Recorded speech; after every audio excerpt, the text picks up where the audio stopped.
Welcome back to Memento Mori. We're playing session 2 this week, tonight. And Kay and Nick are here. It's really quiet in here without something going on in the background. I'm just going to without Tim. He's a quiet guy, though. It's because you don't hear the high chews being. Yeah, you don't hear the. Every 2 seconds. Yeah, it's like, oh, hot shoe, hot shoe. Oh, let's take one of these hot shoes. It's okay. Tim will never listen to this, so we're safe. It's fine. Even if he did, he can't argue. I know. Yeah. I'm actually role-playing Tim right now as I eat his share of high chews. Tim, we'll see you in 2 weeks. I don't know why I just did that because I can't talk and have it in my mouth. There's dogs barking. Speaking of which, some shit went down last week in our game. I think what we'll do first, we rolled initiative already. Sarah recorded it. Our viewers can't see it. It's on a whiteboard over here. Maybe they'll see it when the camera swings, but probably not. I think we need to roll for coins. Yeah, we do. See how many you start with. Coins. Coins.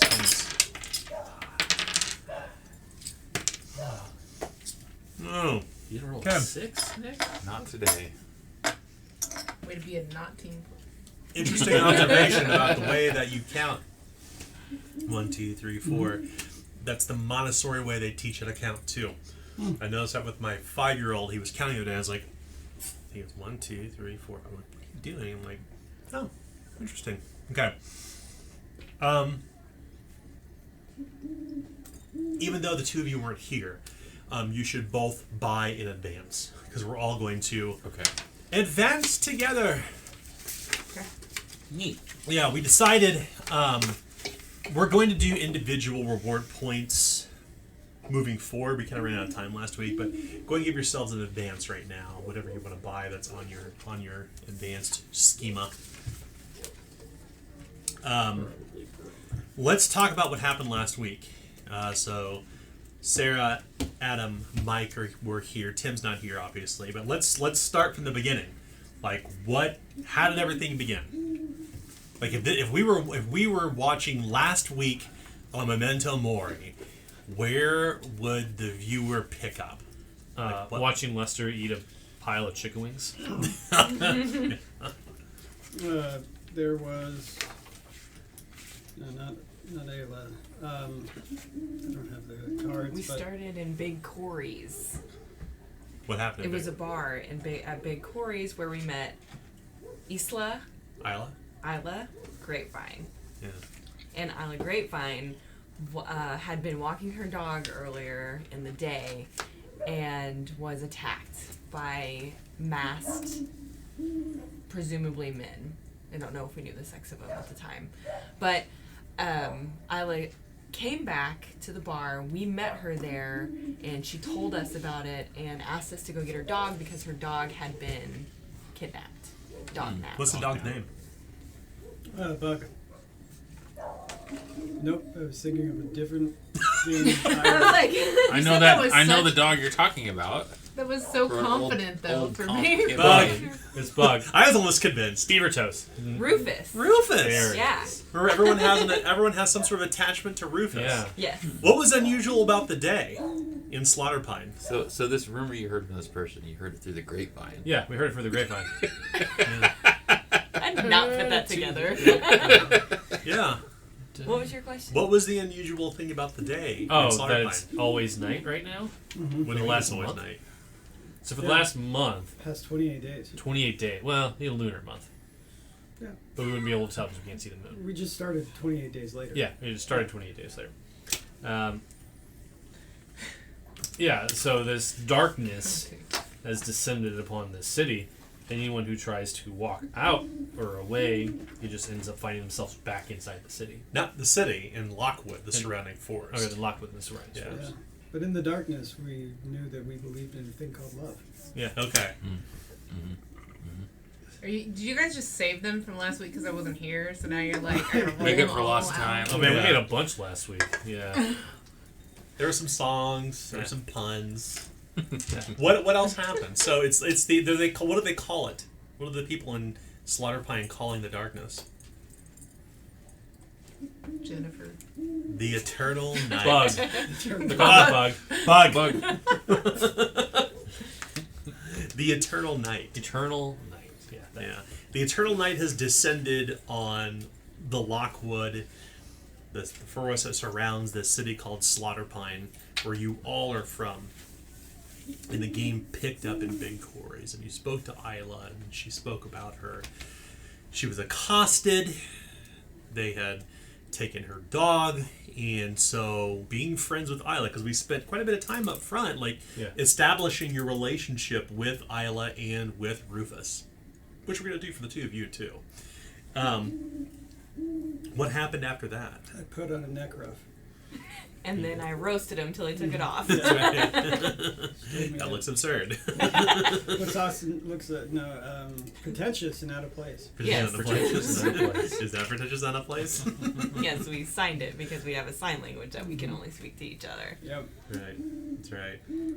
No, so we decided to go look for Rufus in the night. Well, actually, it was the daytime, but everything's night because it's the Eternal Night. And we had to blindly walk through the alleys to get to where we wanted to go. We won't talk about what happened after that because I want to bring them into the story. Both, in this case, we're talking about the beggar Hiram and the cadet Lady Sabella. Whose phone is that? Is that mine? So we will start you off much like how we start everybody else off. It's the year 250 of the Third Age. Fall has come. 28 days ago, an event that people have come to call the Eternal Night descended over Lockwood of the city you call home. It's the city of Slaughterpine. Its parallels to Deadwood are hopefully obvious. Nothing can pierce the impenetrable dome of darkness that surrounds the region and blocks out the sun and the stars.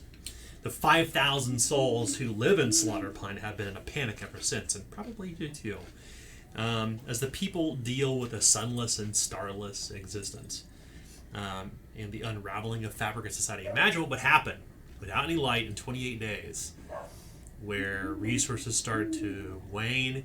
People lose track of day and night. They're not sleeping well because, once again, there's no lunar cycles to follow. So as people are dealing with that, people who dare to leave the city to venture into the Lockwood, they return back bringing tales of horrid, strange creatures stalking the woods. Tonight, on the 28th day, at the last hour, the two of you, forgive me, it's your first time you're playing, Hiram and Lady Sabella, you spent the last hour comforting Isla, a friend who was a bartender at Big Corey's pub. She was accosted on her way to work 6 hours ago, and her head is covered in a bloody bandage. We need to talk about your relationship with Isla, and I have a specific question for each of you. So we'll start first with Kay. All right. So Isla gave you a gift to commemorate some big accomplishment. The gift is very special to you. What's the gift, and what was it intended to commemorate? What is time period here? We're like 100 years. We're about 25 years ahead. And what was the previous game?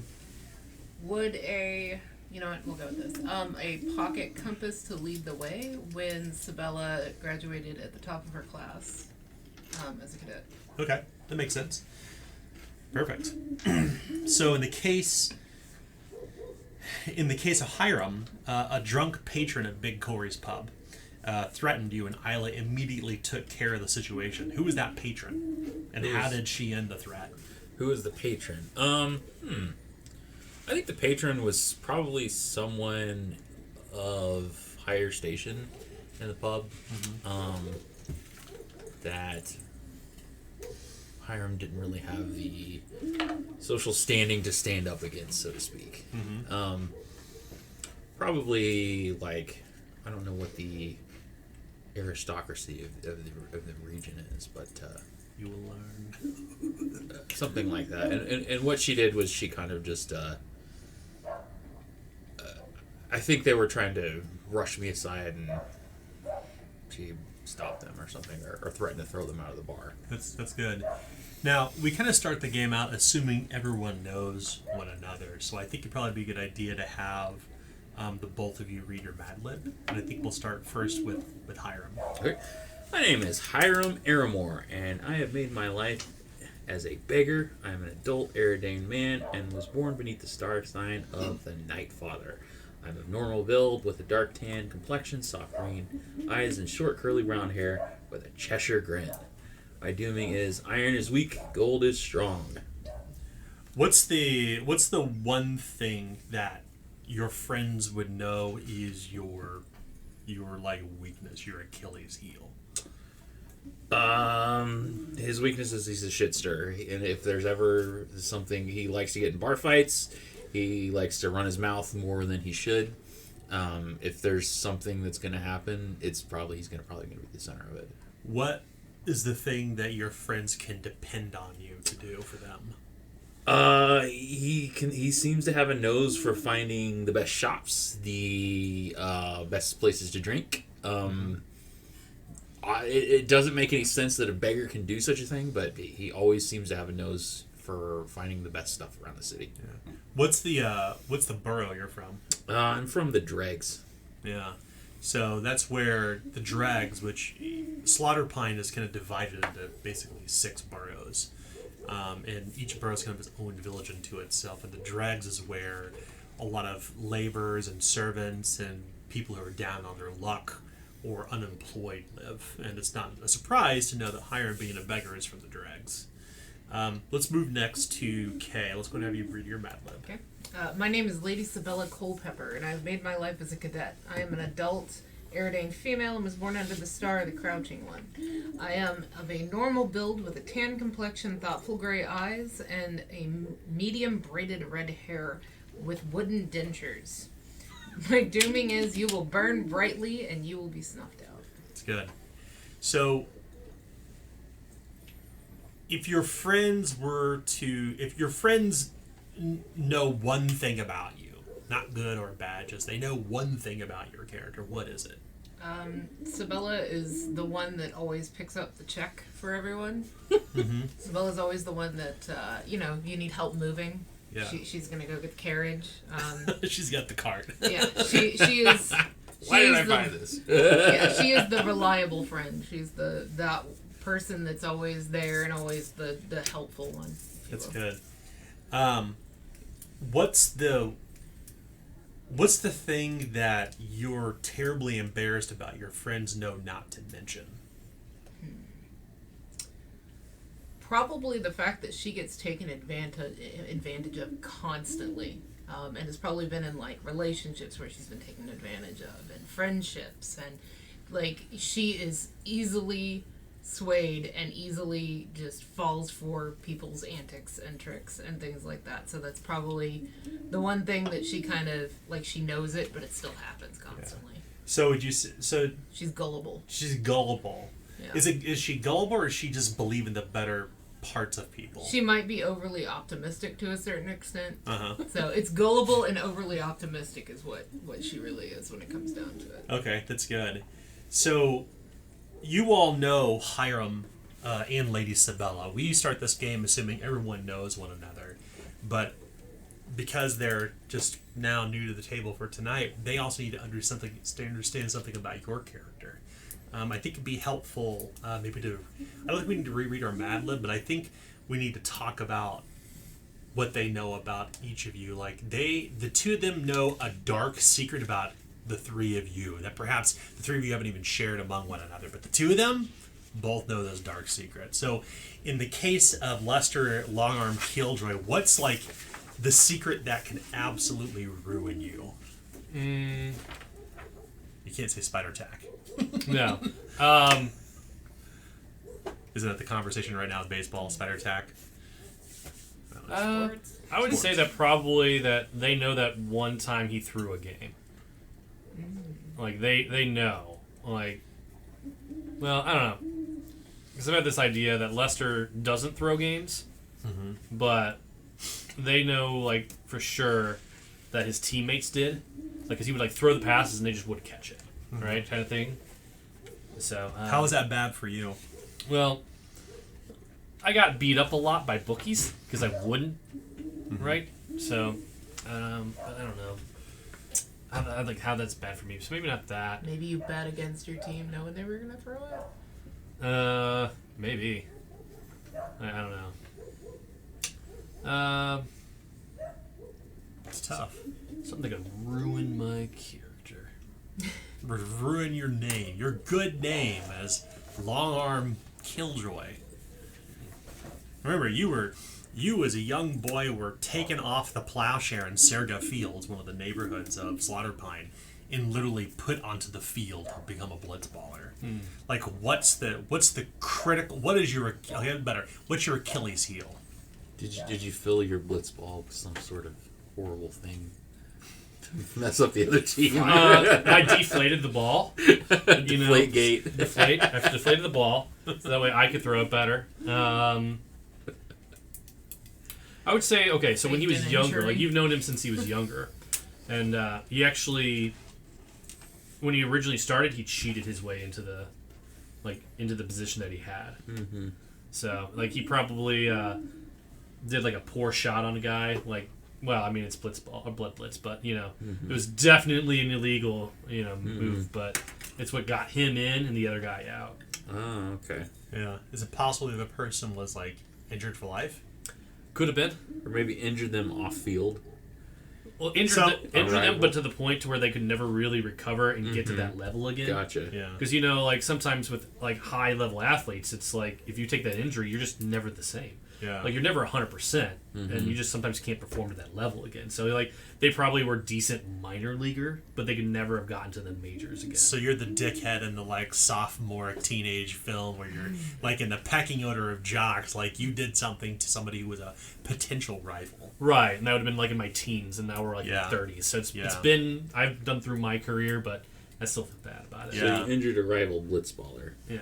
and they don't have any proof, but we know about it. Right, you Yeah. know, I mean, I'm sure you knew because you know you've been around. Yeah. So, Eaglesdov, the two of them know something absolutely damning about your character. About your background, your history, your life, something very personal.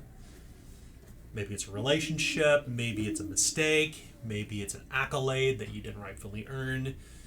Something that isn't on your character sheet. What would only the two of them know about you that could absolutely ruin you? Okay, so I can perform magic clearly, and I can reach into different what would you call them, realms, in order to perform certain magic. I have a deal with a demon that only you two know about, a demon from a different realm, and that demon at any time can call on me to do something.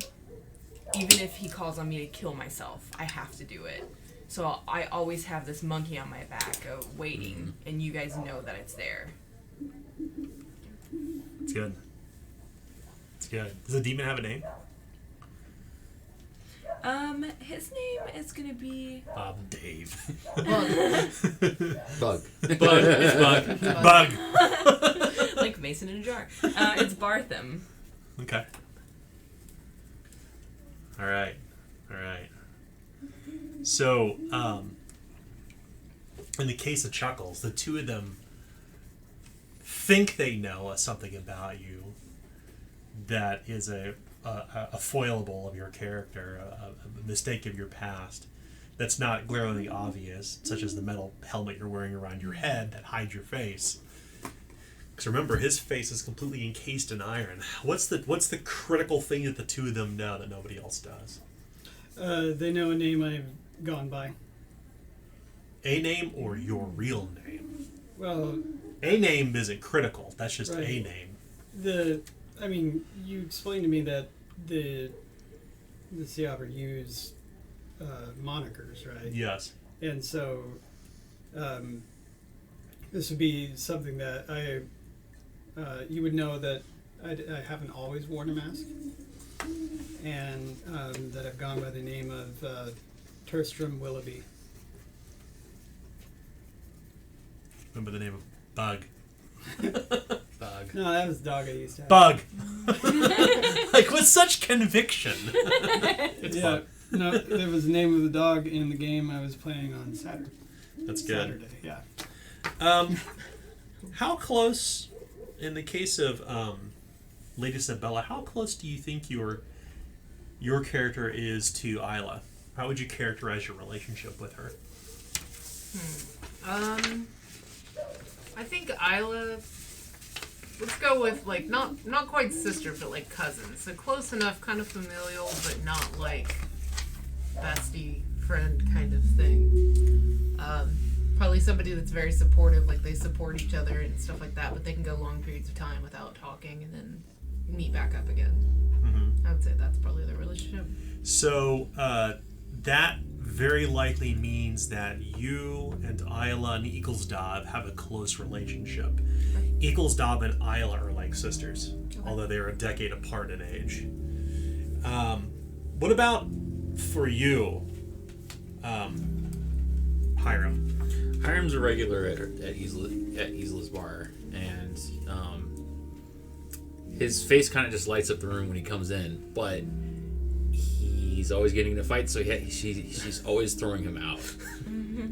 So it's like this kind of love-hate relationship where, you know, at the beginning of the night things are going great, but there's this pattern why, well, by the end of the night, or maybe even the middle of the night, or not, you know, the middle of the evening, he gets thrown out. Does anyone in the group have a will they, won't they relationship with Isla? I think Hiram might. Just because I think it makes sense. Just get a room already. Come on. Right. There's a tension there, and that's part of the reason. That So she kicks she's you out. Pam and you're whatever his fucking Jim. name is. Jim. You're Jim. Right. Jim. A Ross and Rachel.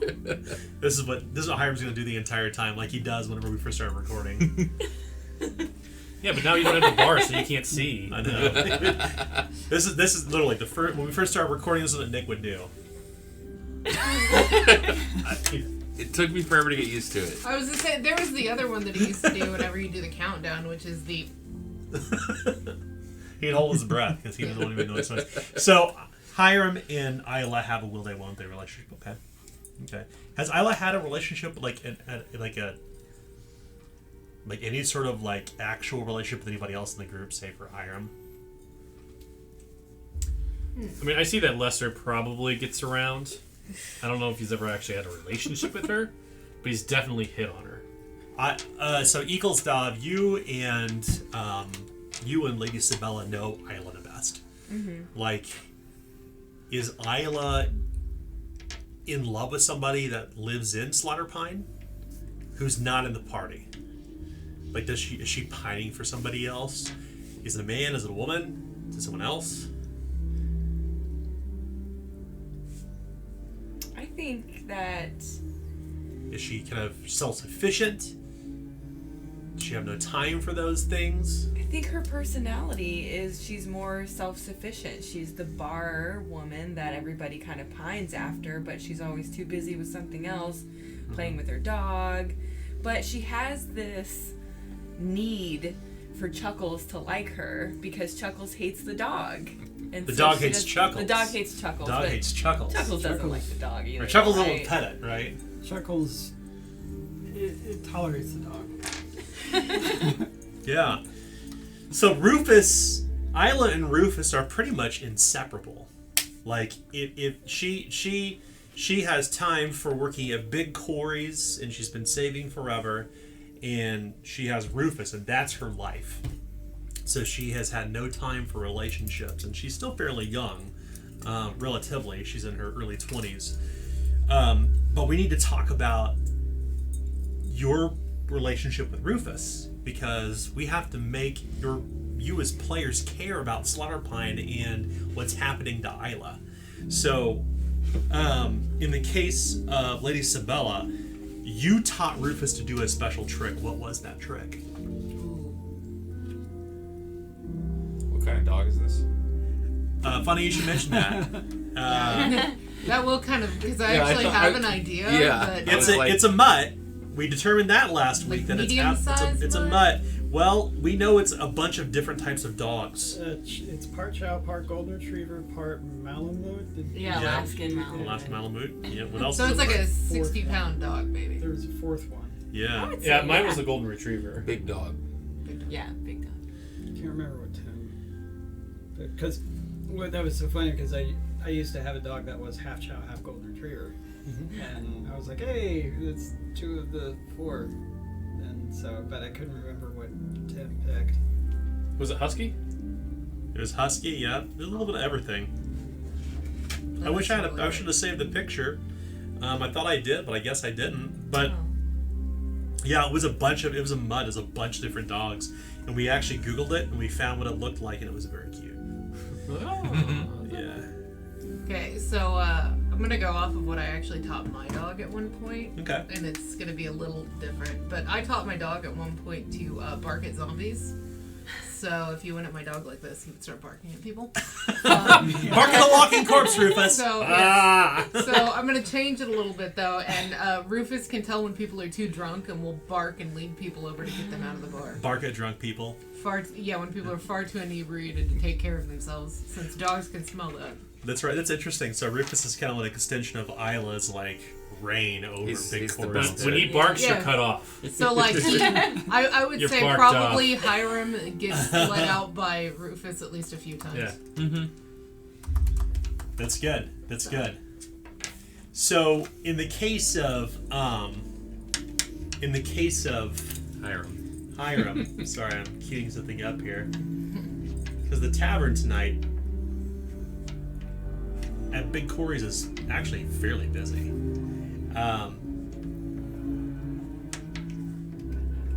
Rufus once embarrassed Hiram in front of everyone at Big Corey's. What did the dog do? I let him know. I think he probably I don't know.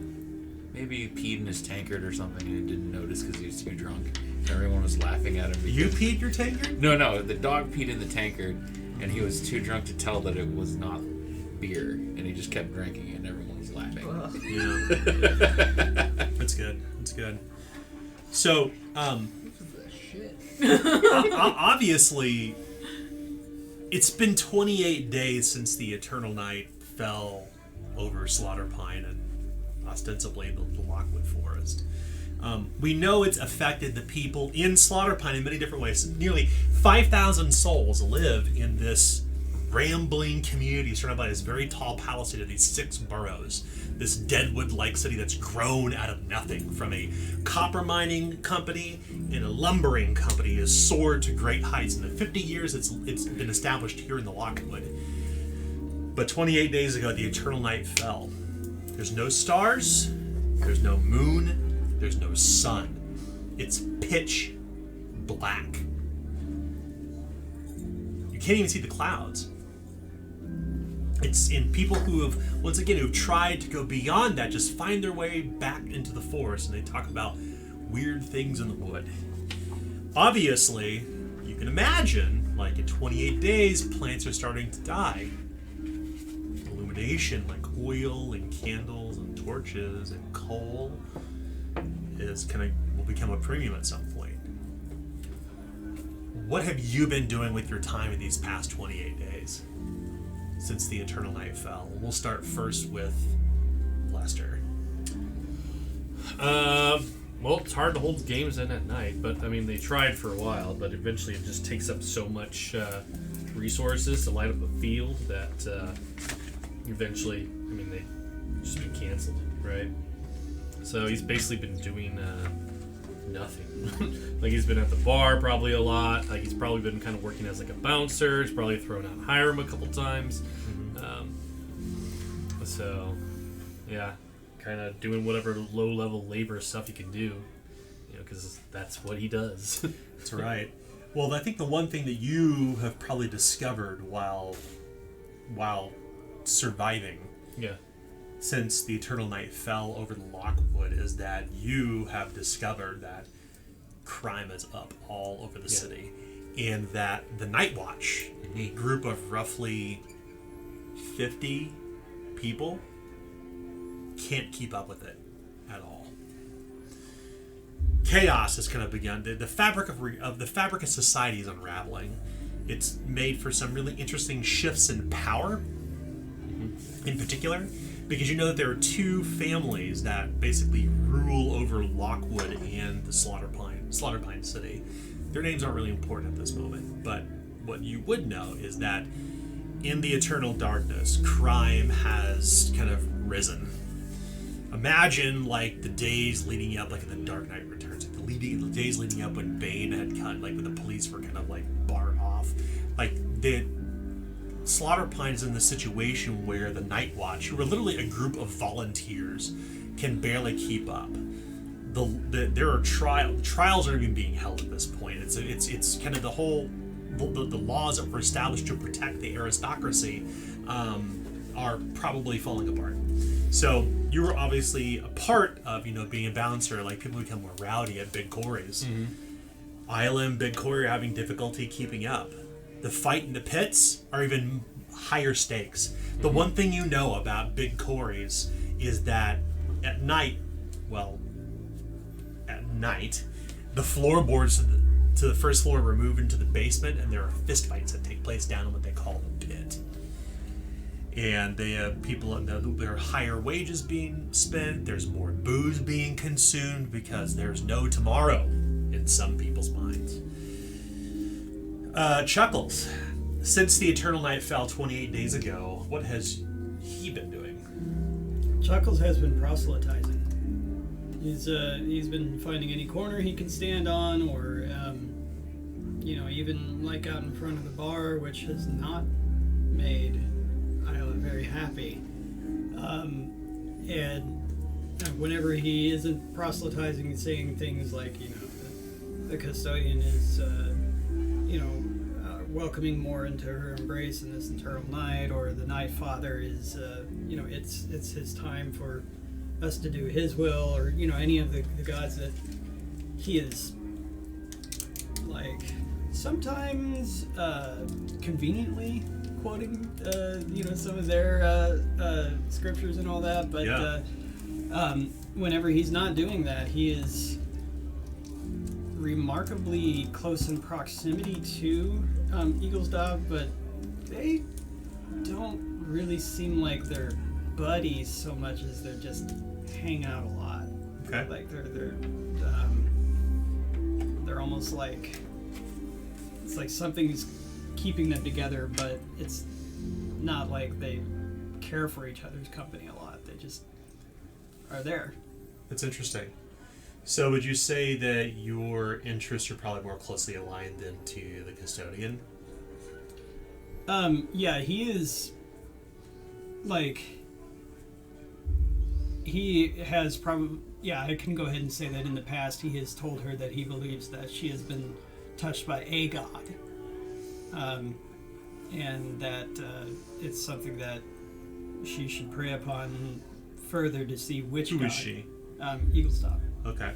So you have actually made in this time here in Slaughterpine, you've actually made yourself not an enemy, but somebody who does not like you.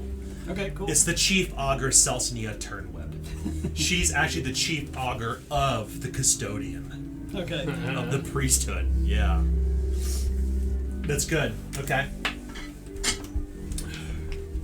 What about for Eaglesdove? Like how 28 days have passed.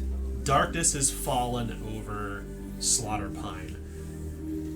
What have you been occupying your time with? What's going on in your character's head? What's their read on what's happening? Well, Eaglestove thinks that the best is yet to come for her. Her dooming is the stars can lead you astray, and so with no stars, it's her time to shine. Nothing can lead her astray. Nothing can lead me astray. So Eaglestove has taken this as a sign that she's on the right path, whatever she's doing. Mm-hmm. And so she prays to the God of secrets, and she believes that she's on the path to uncovering some of the secrets that the god wants to speak to her. And this is kind of one of the fundamental reasons that her and Chuckles don't always see eye to eye on things, because Chuckles has different gods. Yeah. And additionally, Equals is aligned to tyranny.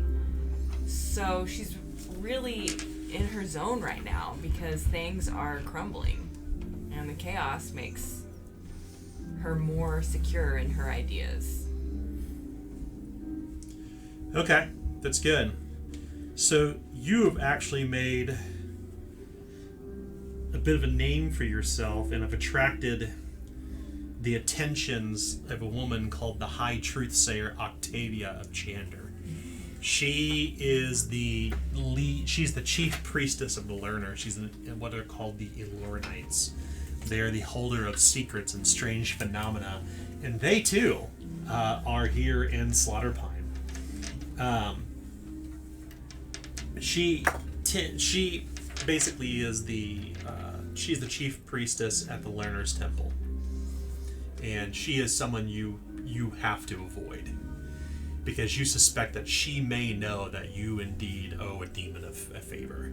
I mean, this is not something where somebody runs around with like a hood and says, "I'm a cultist," and they lift their cups to evil. These are the things you do when the curtains are drawn or the sun sets. And since the sun has set permanently over the Lockwood, and to your point around the dooming, maybe you can begin. Maybe does that mean you're going to practice it aloud? It's up to you. But you do know that the High Truthsayer, who is essentially an inquisitor, has her eyes set on you. You suspect. She's not setting anyone after you, but you just have this intuition. What about Lester Longarm? What have you been doing these 28 days? I'm sorry, yeah. my apologies. Hiram.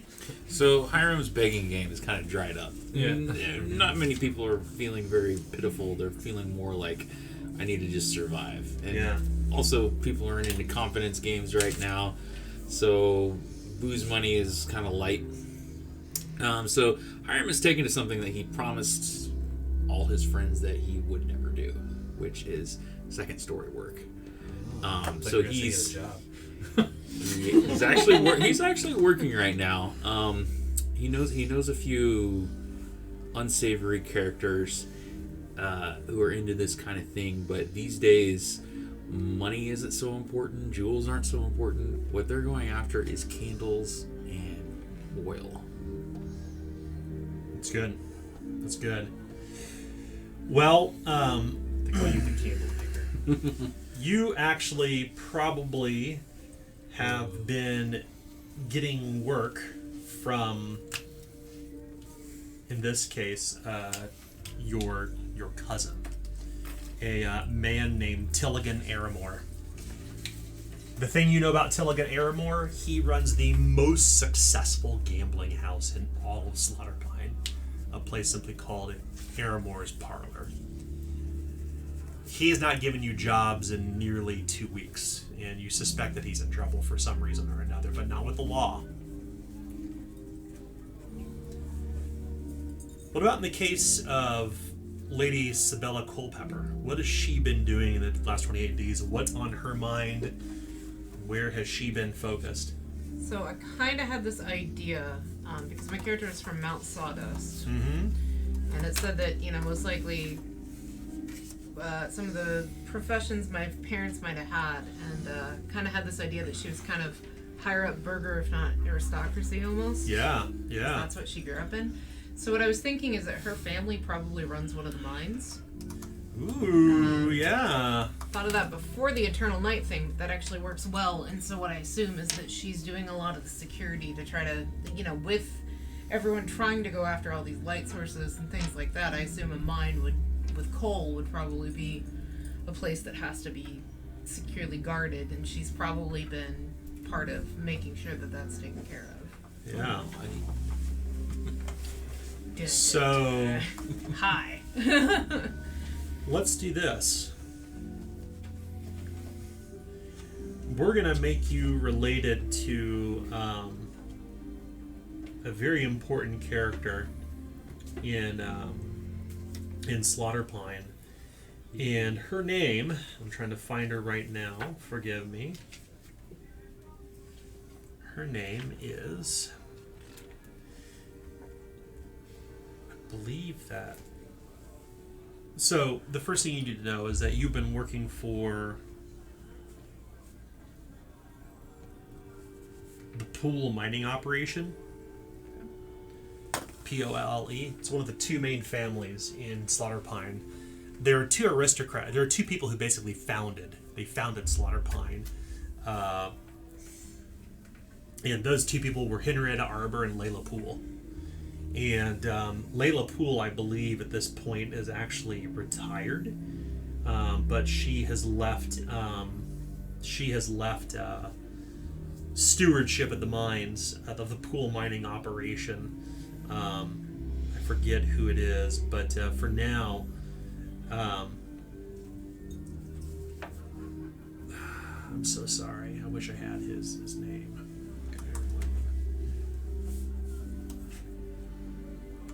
To search for it. You actually have been working for a man named Erwin Roaring. He's actually the new head of the Pool copper mine.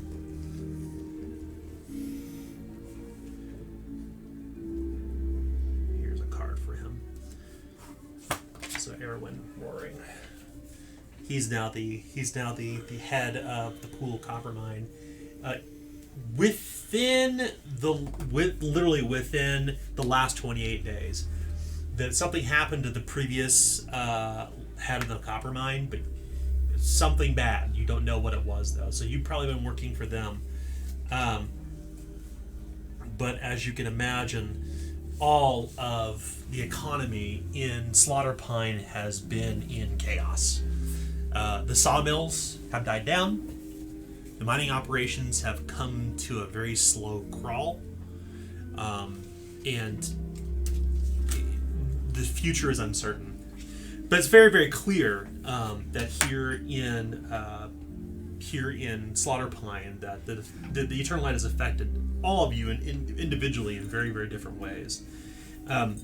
But despite all that fun connection to the city, we actually need to talk about Isla and Rufus, and we're going to turn toward Hiram and Lady Sabella.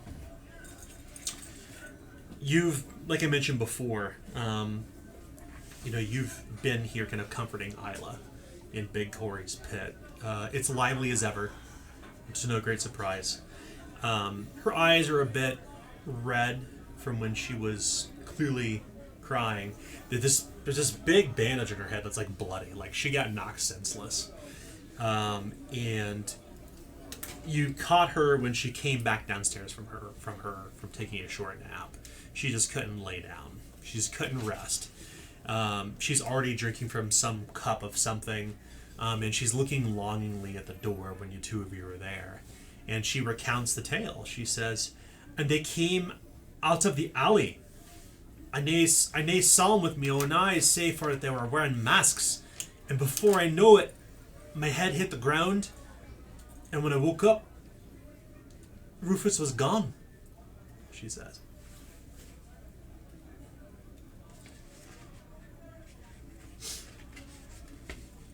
She's clearly worried and concerned. Well, was there anyone that, possibly has been into the bar that got mad at you, or someone that Rufus kicked out again? She kind of purses her lips and thinks. Could have been anyone, I suppose, if that's the connection you're making, but they looked dark, they looked like rogues or rapscallions, like they were just waiting for someone to come along in the alley.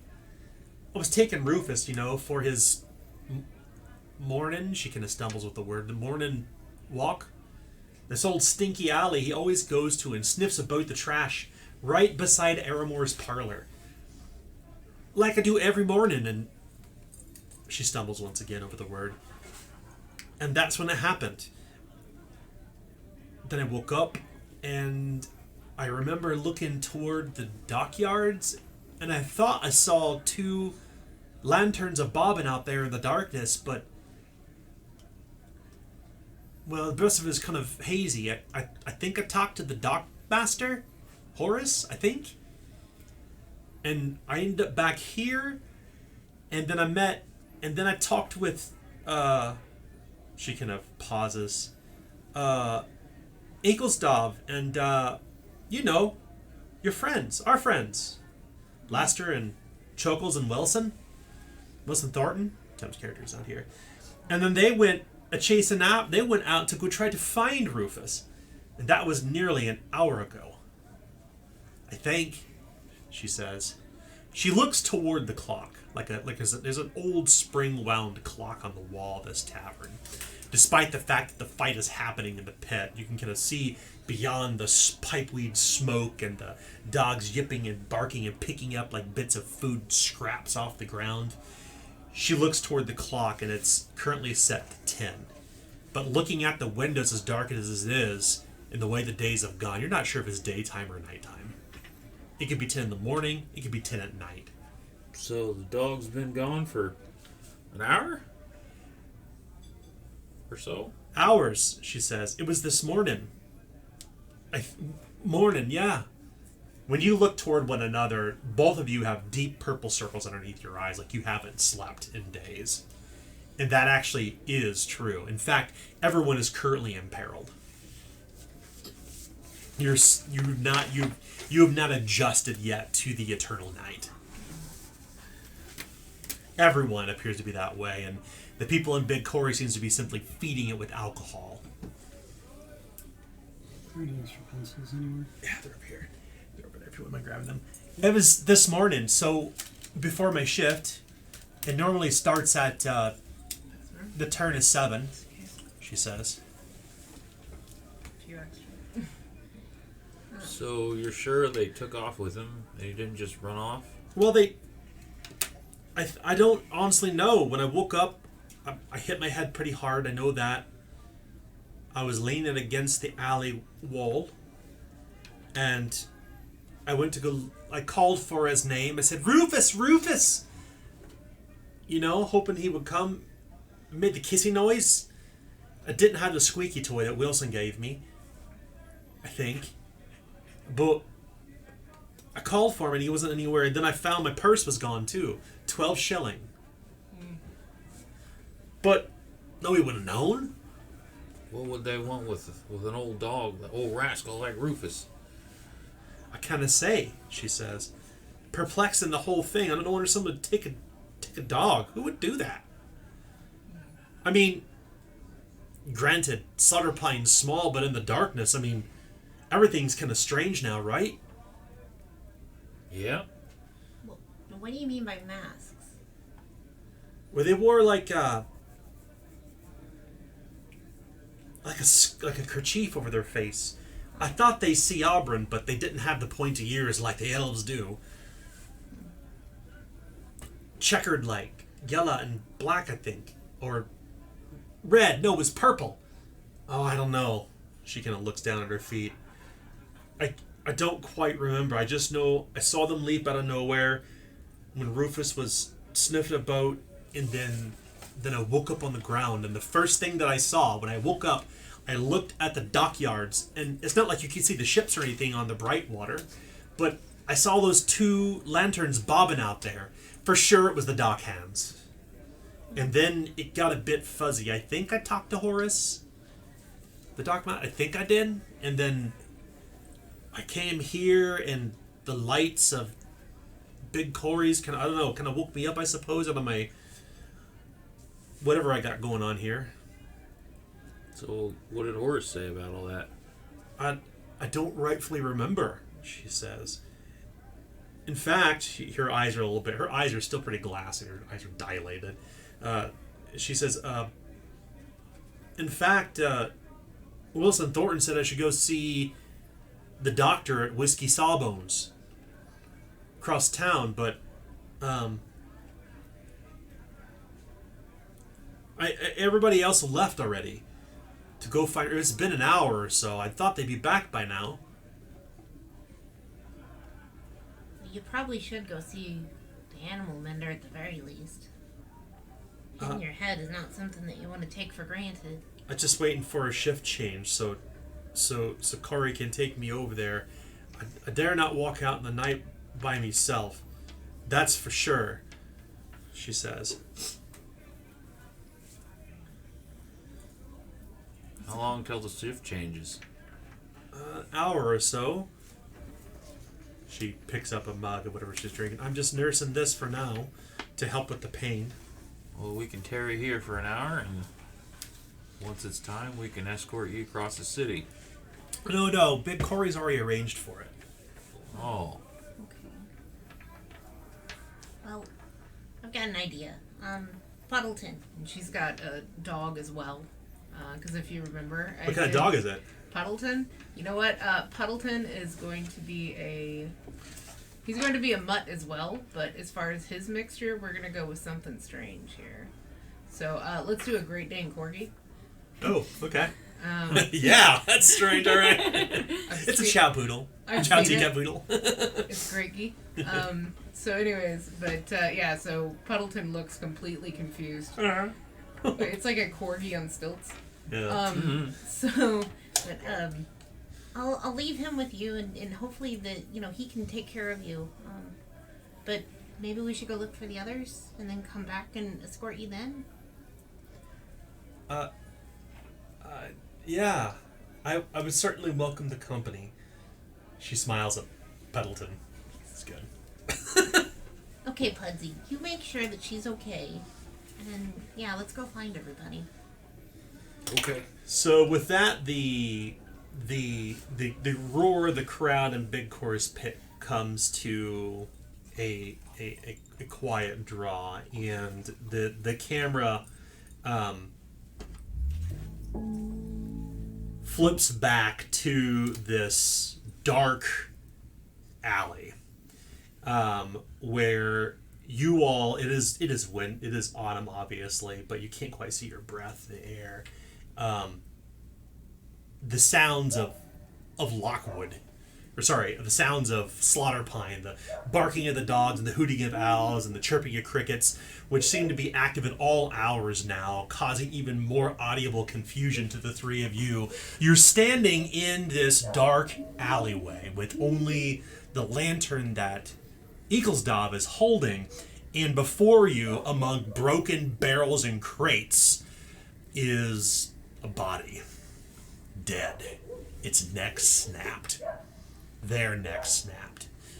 Nearby is the shallow breathing of two of these would-be gang people. The woman, Shelley Thack, who had that big ostentatious belt that looked like a rat head. The river rats? The river rats. And they all smell of the docks. They smell like dead fish and driftwood, and they smell like the bright water. They smell like they work on the river, in fact. Mm-hmm. And that her accomplice, who I believe Wilson Thornton simply called the Dickhead, who kind of came up out of nowhere trying to ambush all of you, who was working his leather cestus in with one bare hand, like an old blitzballer's mitt, and he got knocked down about 3 pegs within the flash of an eye. And if we recall, Eaglesdov had cast Invoke Fury, and Lesser Longarm had done some kind of hilarious stuff, and then Chuckles had just knocked one of them the fuck out. So you have a dead body, you have Shelley Thack, one of the river rats, and her accomplice, and Wilson Thornton, who is your hedge knight, who's Tim's character. He's banging on the back door of Aramore's parlor. Mm-hmm. I look for a barrel that isn't broken. You're walking amid the splinters of one that you had thrown this man across and then had used to snap his neck, which immediately fills you all with a little bit of dread, because murder is punishable by death. But the laws are built to protect the rich. Hopefully this person isn't somebody of note. You never knew their name, and they will never know yours. You find a barrel that's intact. Worth it. I stuffed the body inside the barrel. Okay. You pop it off, and there's this kind of rancid pickled smell, and Chuckles pushes it over as pickled fish kind of wash across this narrow alleyway, sloshing across at these dead stirpike. I need a little bit of liquid in there so that, you know, it can help mask the scent of the body a little bit. Okay, They're gonna find it. They're gonna find it, but you know. Pickle the body? Mm-hmm. Okay. You pickle the body. That's one way to get out of a pickle.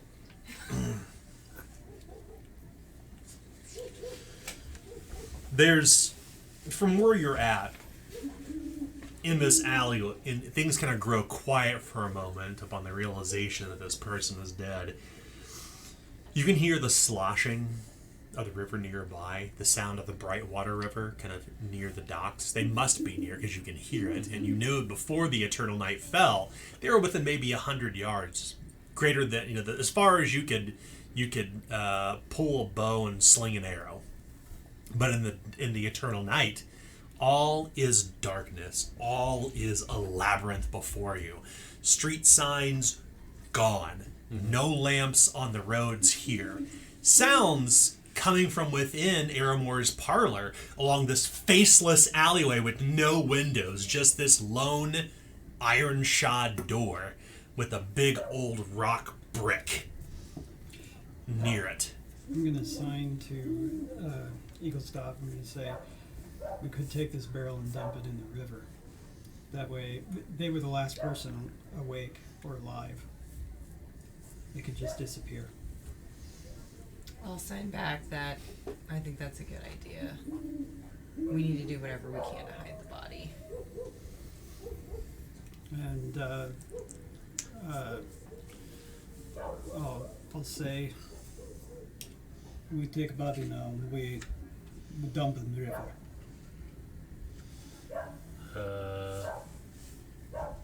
I mean, I guess, but we gotta back up our boy here. They're not opening the door, Wilson says. It's a fucking kitchen door. Look, there's garbage all on the ground. This is clearly where they bring food in and out. There's a fucking trash bin right there.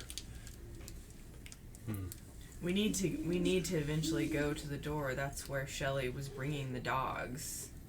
Doesn't make it when they just bring them to the front door. Doesn't make any sense. Wilson is a very acerbic person, as you know, and maybe not all that logical either. One of those two would know more. We're just gonna interrogate them in the middle of the alleyway. Wilson says. You have a house nearby? The closest I got to a house friend is Big Corey's. Same goes for you, and you. Part of me's tempted to grab one of the pike and slap him in the face with it to wake him up. I have a out game question. Can I use the magic when not in battle? Of course, yeah, always. So what Equalsdog would like to do is I have this thing called the haunting here. And I can use it and it will... I can conjure ghostly sounds or voices. And I need the death shroud of someone murdered in order to do it. So what I could do is convince this other person, this other river rat, with the death of one of their loved ones, to tell us information. With the voice of the death of one of their loved ones to tell us information. Oh, that's interesting. Okay. Yeah, so to cast that, it's going to be a routine incantation test. Okay. So, Battle Buddy. Oh, yeah, sorry. I think I might. Okay, so I know that I'm using willpower. I got a thing here. So 47, 57. And then routine. And then routine, the difficulty ratings are right there. Okay, that's right. So plus 10. So 47, 57, 67. I am injured though, so I have to roll an extra d6 for the next 3 hours. Oh, yeah, from Chaos Manifestation earlier. Or yeah. Yeah. Does that apply here though? What injury do you have? A busted kneecap. I think there. Oh wait, no. Yeah, the injury. I don't have any books with me. Yeah. So Failed agility or brawn-based skill Right. test. Okay, so Yeah. so only if it's agility or brawn. yeah, So this wouldn't count. that's right. Okay. So But you do have an injury.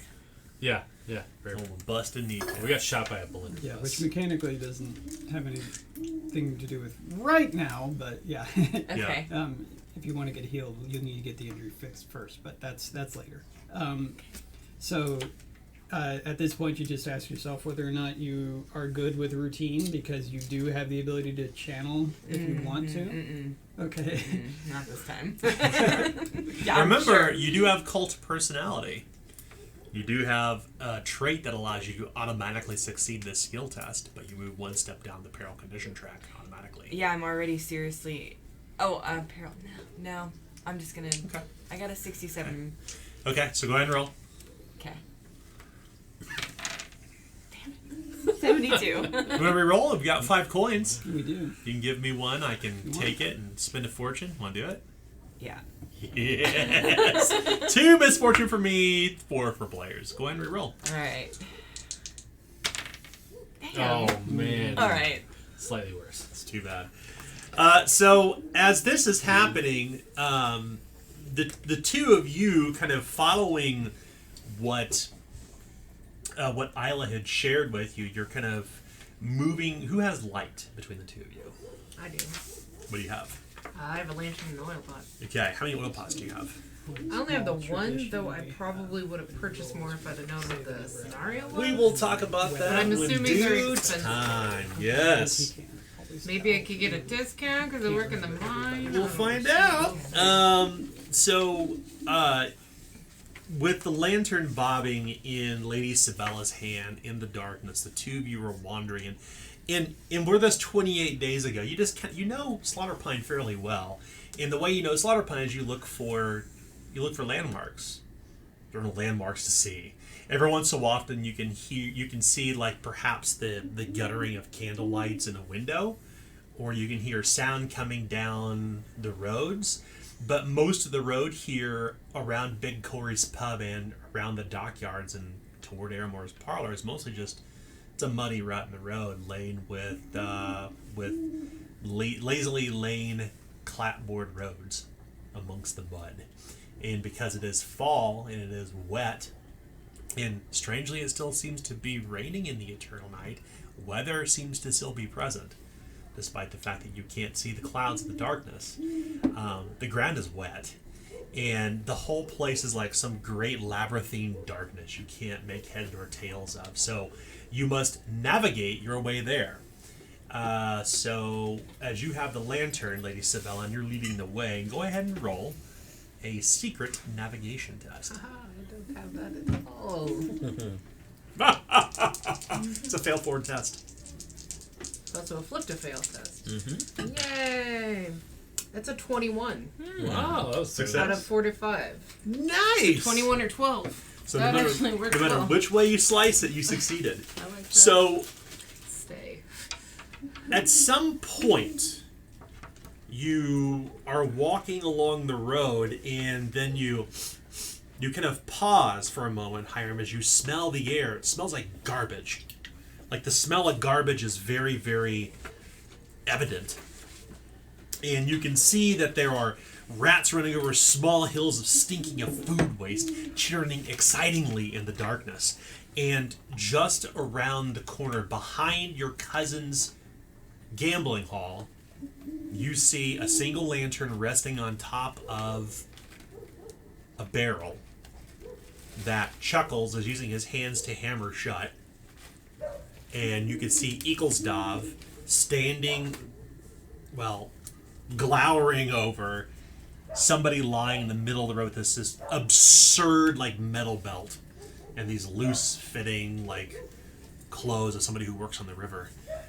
She's glowering over him and, like, making boo sounds. She's, oh, boogie, boogie, boogie! She's not doing that, but it's funny to think about.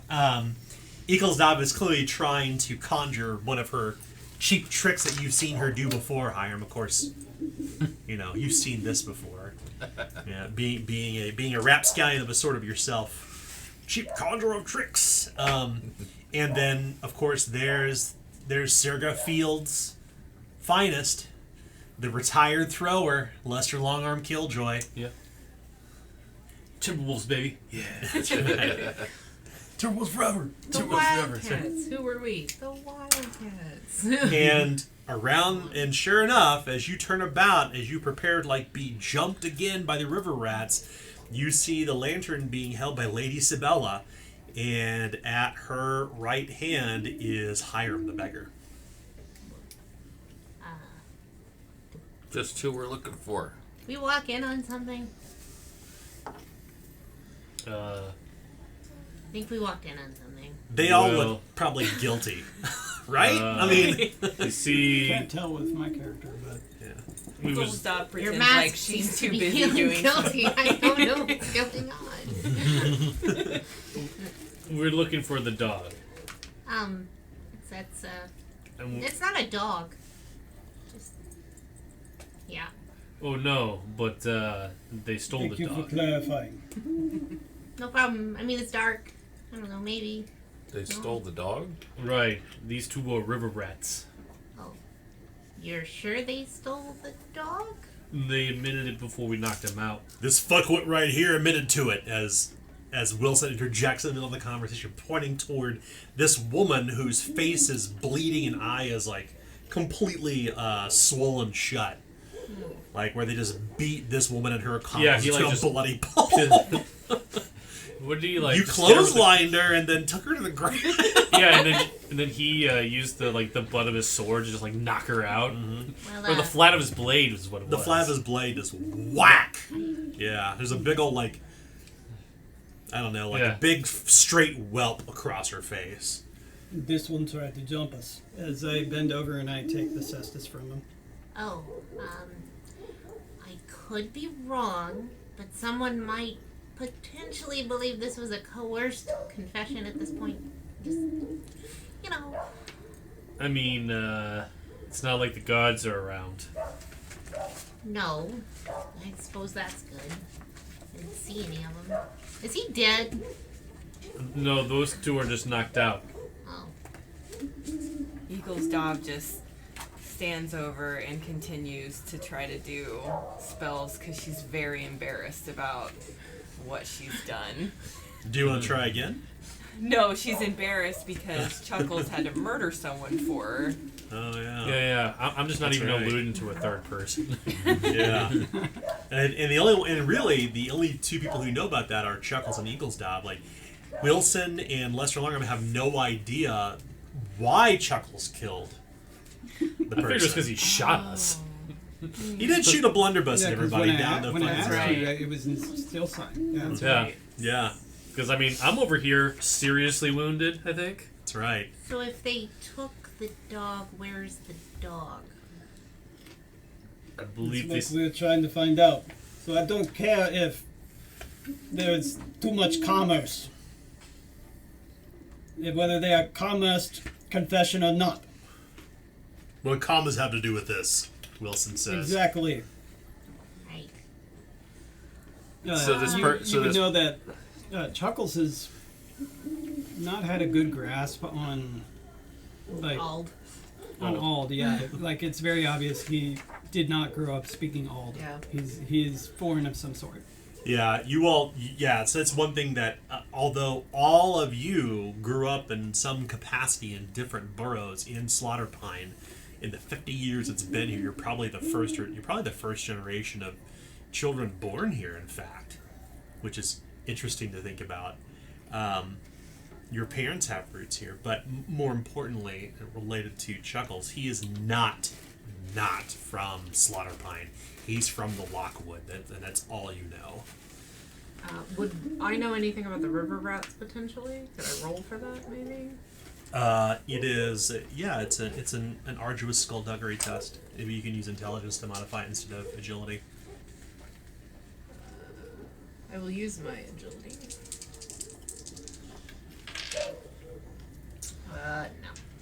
You think on it, and there are many criminal organizations in Slaughterpine. To no great surprise, hell, for that matter, many people believe that both the Arbors and the Pools, the two leading aristocratic families who founded Slaughterpine, are criminals themselves. But Aren't all rich people? That's right. Eat the rich. But the River Rats don't. The name doesn't come to mind at all. Like, it seems strange. You've never heard of them. So who are these people? They're the ones that have been stealing dogs. Apparently, wasn't it? They. Wait, so there's been more than one dog? Like Rufus isn't the only one? Oh, apparently. Pudsey. You hear this constant barking somewhere coming from toward the docks, and that's actually, there's a dog named Lucky that is incredibly loud. You can hear his bark halfway across Slaughterpine. He's like an old Saint Bernard that's constantly at the dockmaster's side. You can hear him barking even from here. Even though you can't see the doctor, you can hear Lucky barking. As dogs tend to do. There's a lot of dogs in Slaughterpine, by the way. I should note. There are a lot of animals in Slaughterpine, dogs in particular. In fact, the Order Magistrate, who is like the leading judge in Slaughterpine, has a poodle that she holds, that whenever she holds court, the poodle's always with her. So are we going with, like, higher class people just all have dogs? Because that makes sense with my character. Then. Absolutely. So yeah, instead of a that's kangaroo pretty cool, court, right? it's a poodle court? I like Yeah. it. Isn't that cool? Yeah, that'll work. Let's do that. I like it. Yeah. Okay. Dog eat dog world. Well, then we definitely have to find this person. But where? So you're questioning them. And she kind of pokes a toe at the person that's passed out on the ground. Yeah, so Wilson says, her name's Shelley Thack. That's what she told us. Maybe it's a cover, he says, grimacing in a very menacing way. Right. Wilson's mind tends to turn toward the dark often, which most of the time he's wrong about, but that's just the twist of his dark mind. He's looking for enemies in every shadow he can find. Well, have they said anything? I thought, didn't they say they was taking them to Yes, they take them to the kitchen. the kitchen Wait. of the gambling house here? Wait. And You obviously drop them off and they get paid. they're not open for backdoor business right now. Lester's pointing directly at Aramore's parlor when he says this. Huh. Interesting. Are they eating them? There's no kitchen there, as far as I know. Everyone knows it's a gambling hall. Are they fighting? Well, they do make, to be clear, they do make food there. They have a great Oh, buffet. okay. It's a no, they have an all-you-can-eat crab buffet. Have a great Maybe they do. Who knows? Okay, yeah, they have a kitchen, but as far as I know, they never serve dog. I mean, it could be dog fighting. Should probably get in there and then. So I mean, Rufus is a big dog. if we're not gonna be allowed in the back door, let's just go in the front. That's all there is to it. Just go in the front. Okay. Okay. And this one here can Wait. come with us. Wait. What do you think? Me. Like, Chuckles has always been like looking to you, and he keeps like saying awkward things like, "You're a leader," like, "You are leader." Oh Lord. I guess we should go in the front. I mean, you know the place better than I do. So why don't? Where is the front door? So this way. So you all, what are you going to do with the two people that you have lying on the ground who are currently incapacitated and unconscious? I'm gonna pick one up and throw one over my shoulder. You're to carry a body through the streets of Slaughterpine? To be clear? Okay. Yeah, we're just going around the corner. I think we can make it to the game hall parlor. Okay. Who's going to take the other body? Chuckles can. You slaying the bodies of these two river rats over your shoulder, and you step out into the streets. And as you do this, you hear this distant screaming, like a warbling, Kind of A tilt woman's the voice. lantern that direction. You swing your lantern that direction, but it meets a building. The sound is coming from somewhere toward the dockyards. You think. Let's get inside the hall before that commotion brings any attention this way. Wait, was there anyone else, or was it just the two people that you guys found? We don't have time for this. You hear this "Hello!" sound coming now from behind the alleyway, or the other behind the buildings where you swung your lantern toward. Like from the area we were just at? No, Okay. from somewhere else nearby. You Look, see, fine, you can take the bodies in, but I've got to find out what's going on. Suddenly, Shelly Thack begins to awaken over your shoulder. Chuckles. Her hands are bound, which is good. good morning. What we do? As you just see these two eyes looking at you. His warm, kindly eyes beneath the the iron mask. kindly blue eyes. Kindly blue eye. Yeah. Look, fine, you can take them in there, but we've got to find out what that is. What if it's somebody else getting attacked? And so Chuckles turns towards you and starts heading in that direction. And still carrying. Just put him down. Put him down in front of the Aramore's pit or whatever. I'm going this way. What are you all gonna do? Exactly what she said. Sabella starts heading What towards about the rest of you? Literally what she said.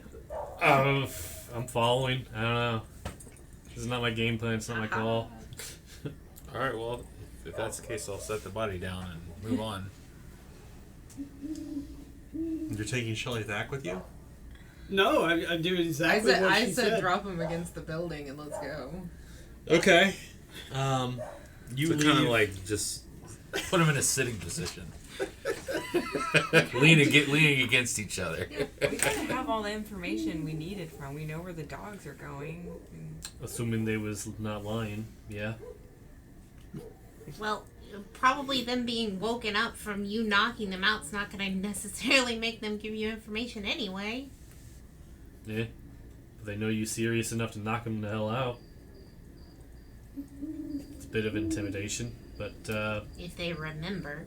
well, You've been hitting ahead enough. Do you remember every time? no. There you go. Let's just find out what's going on. Obviously, more people are getting attacked.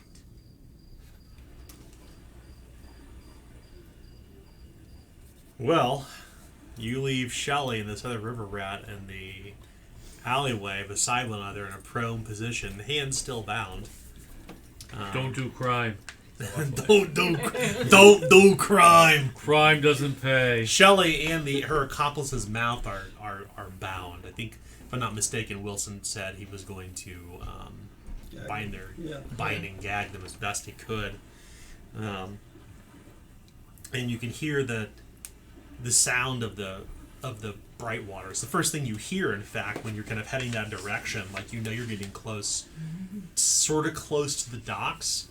And the first thing that you notice along the way is that there's, even though you still have light in hand, there are low lamps that are kind of hung from like these iron posts near the dockyards that actually begin to softly illuminate these neat rows of docks cluttered with barges, seemingly neglected, padlocked warehouses, the bright water river along, just not within a stone's throw, and you can't make out the opposite shore of the river because it's shrouded in darkness, but it smells like dead fish and water and just kind of smells like a river nearby.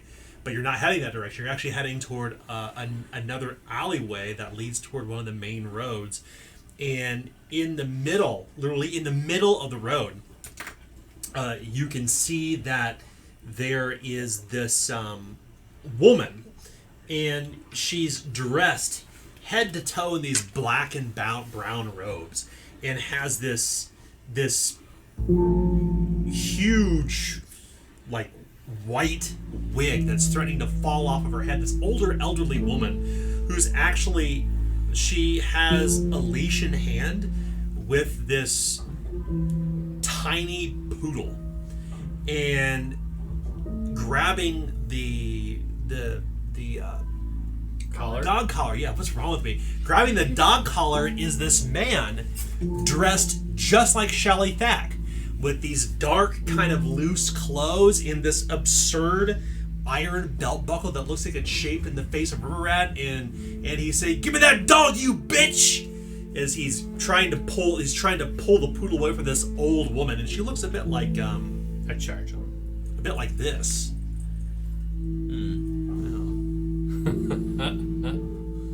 Nice. A bit like that. By the way, if you guys wanted to see, this is Pudsey. Oh, Pudsey, he's so cute. Aw. Give me that fucking dog! He's screaming as he's trying to steal the dog from this elderly woman who you don't recognize at this point, at least. What are you all gonna do? Charge him. Isabella draws her sword and charges. I want to try to sneak up on him since it seems like we got the jump on him. Let's do this. Let's start from Hiram. So you want to sneak up Hiram? Mm-hmm. Okay. And Eagles Dog, what do you want to do? From in- Subdue. Oh, so what's the distance on that? Any one person I can touch. Oh, so you need to get closer. Yeah. So do you want to rush up there to use Subdue? Yeah. Okay. What about Chuckles? Chuckles will just try and keep pace with Eagle's dog, just to, like, watch her back. Okay. Fair enough. What about Lady Sabella? So Sabella is going to. Are we actually doing like? Yeah, you got a surprise turn. Okay. Then I am going to call out commands to everyone with inspiring words, or what are we calling it at this point? I don't know because we're in the crossover. Words as weapons. All right. So I'm going to use my words as weapons to get everybody there quicker. Okay. And what about Lester Longarm Killjoy? He's gonna charge forward, and he's going to actually blow on that whistle that he took from what's her name to try to get his attention. And when he does, he's just gonna cold cock him. Okay. So you all will clearly get the jump on this person. We don't need to roll any dice. Let's narrate what happens. Like, so you all close the distance. Hiram, what happens from your perspective? What does Hiram do? The first thing he does is he runs up, and these belt buckles probably mean something to this group, so he's going to take the belt buckle. He's gonna filch the belt buckle. Yeah. Like in the midst of this chaos. Yeah. Okay, that's great. What Eagles Dive, like from your perspective, what happens? Like you're intending to close the distance and cast Subdue. What happens? Well, I rush up and get my powers ready, and then once I get close, I just push the magic into him and subdue him. What's the reagent for that? A handful of sand poured onto the ground. Okay, So do I have to have that? you do. Oh. But we'll assume that since you're near the dockyards, you probably have a handful of silt. Okay. Yeah, we can do that. So go ahead on your character sheet, record that you have 10 handfuls of sand. Chuckles? Chuckles is clomping forward as he's got veteran's boot. And so it's this, like, clump, as he's trying to just keep pace with equal stuff.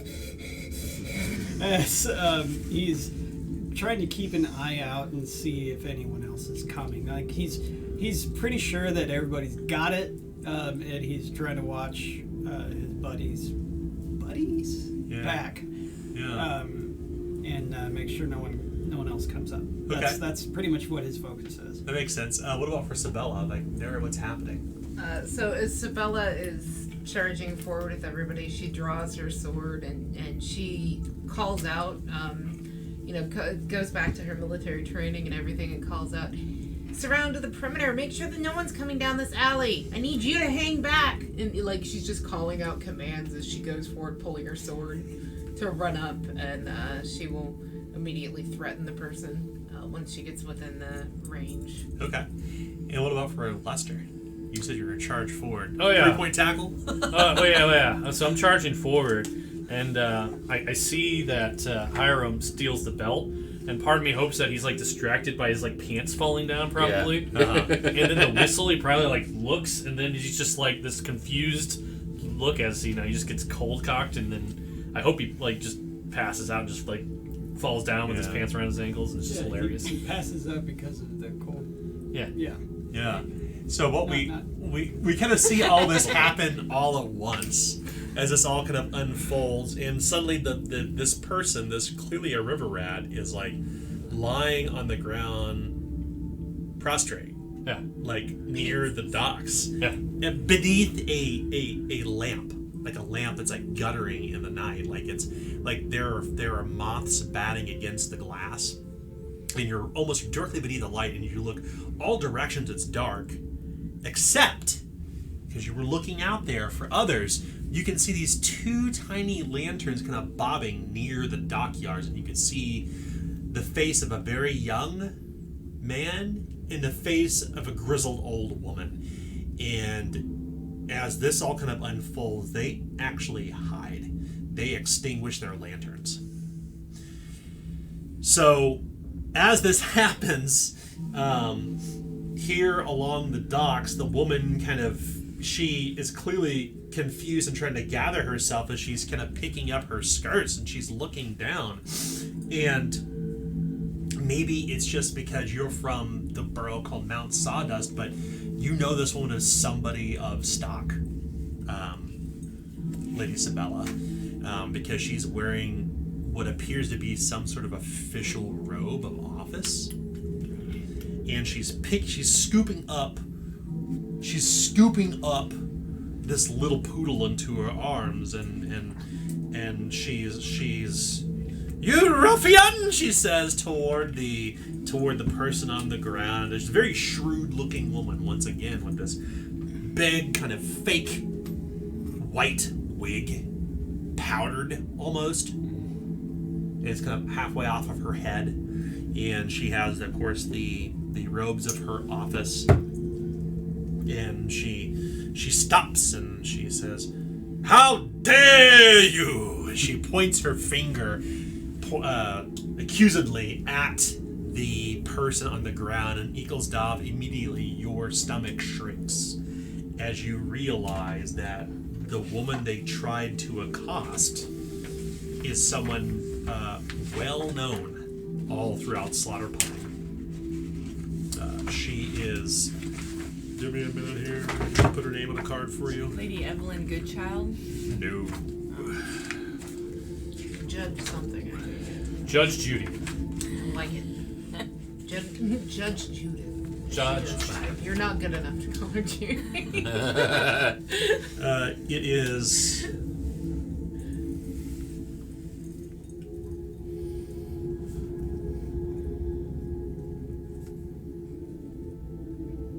I think, we should carry that name forward. It's Order Magistrate Evelyn Goodchild. She's like the chief judge of Slaughter Pine. Here's her character card. Would any of the rest of us know who she is at all? Okay, I have another card for Lady Probably not. Evelyn Goodchild. Yeah, so go ahead and tear that old one up. Okay. Because we were kind of redoing her story, so yeah, you can toss that one and keep that one. This is Order Magistrate Evelyn Goodchild. She's the chief judge of Slaughter Pine. Good evening, madam. Lester Longarm Killjoy, at your service. Are you all right?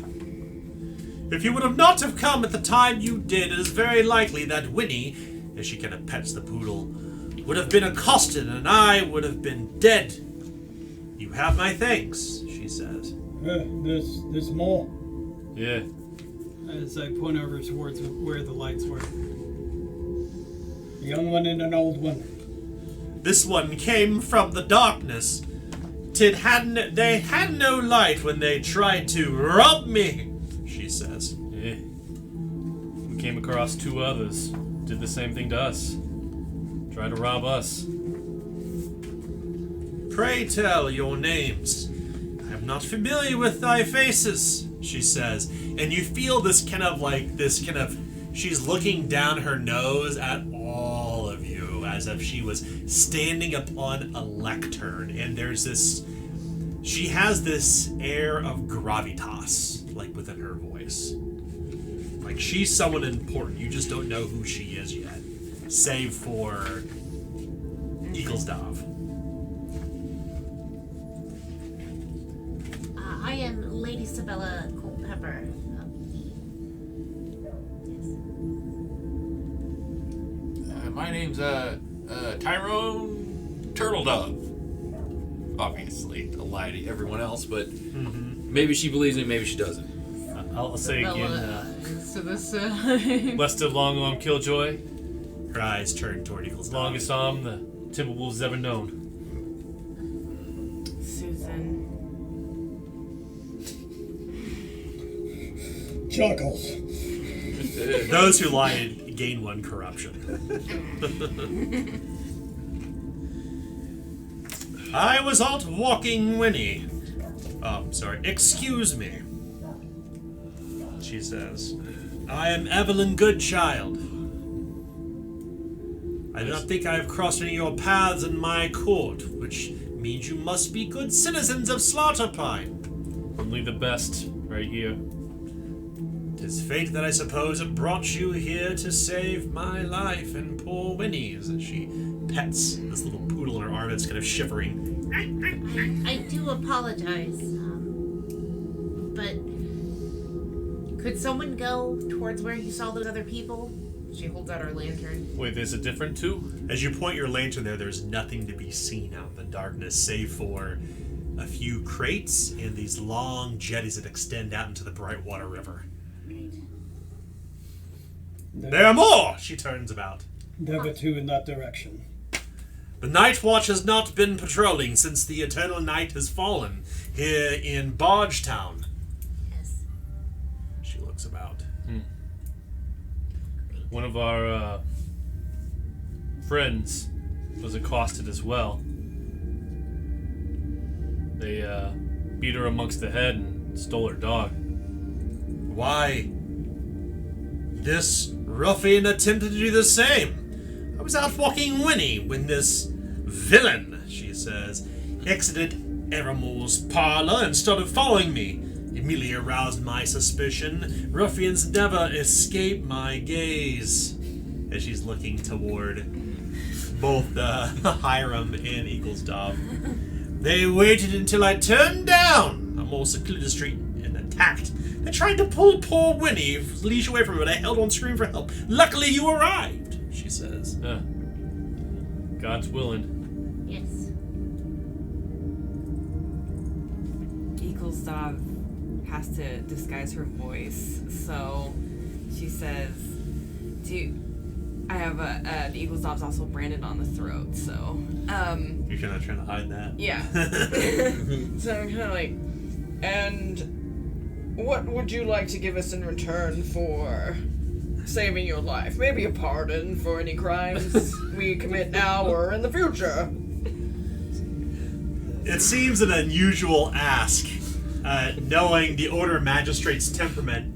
You just see Chuckles' hands start flying. Lady Sabella, more importantly... Sabella's eyes are just wide as she stares between The- Hiram the- and the- Eaglesdove, like, As really? with this ask, the thing that you immediately know about since the fall of the Eternal Night, it has brought something out most unmerciful about her.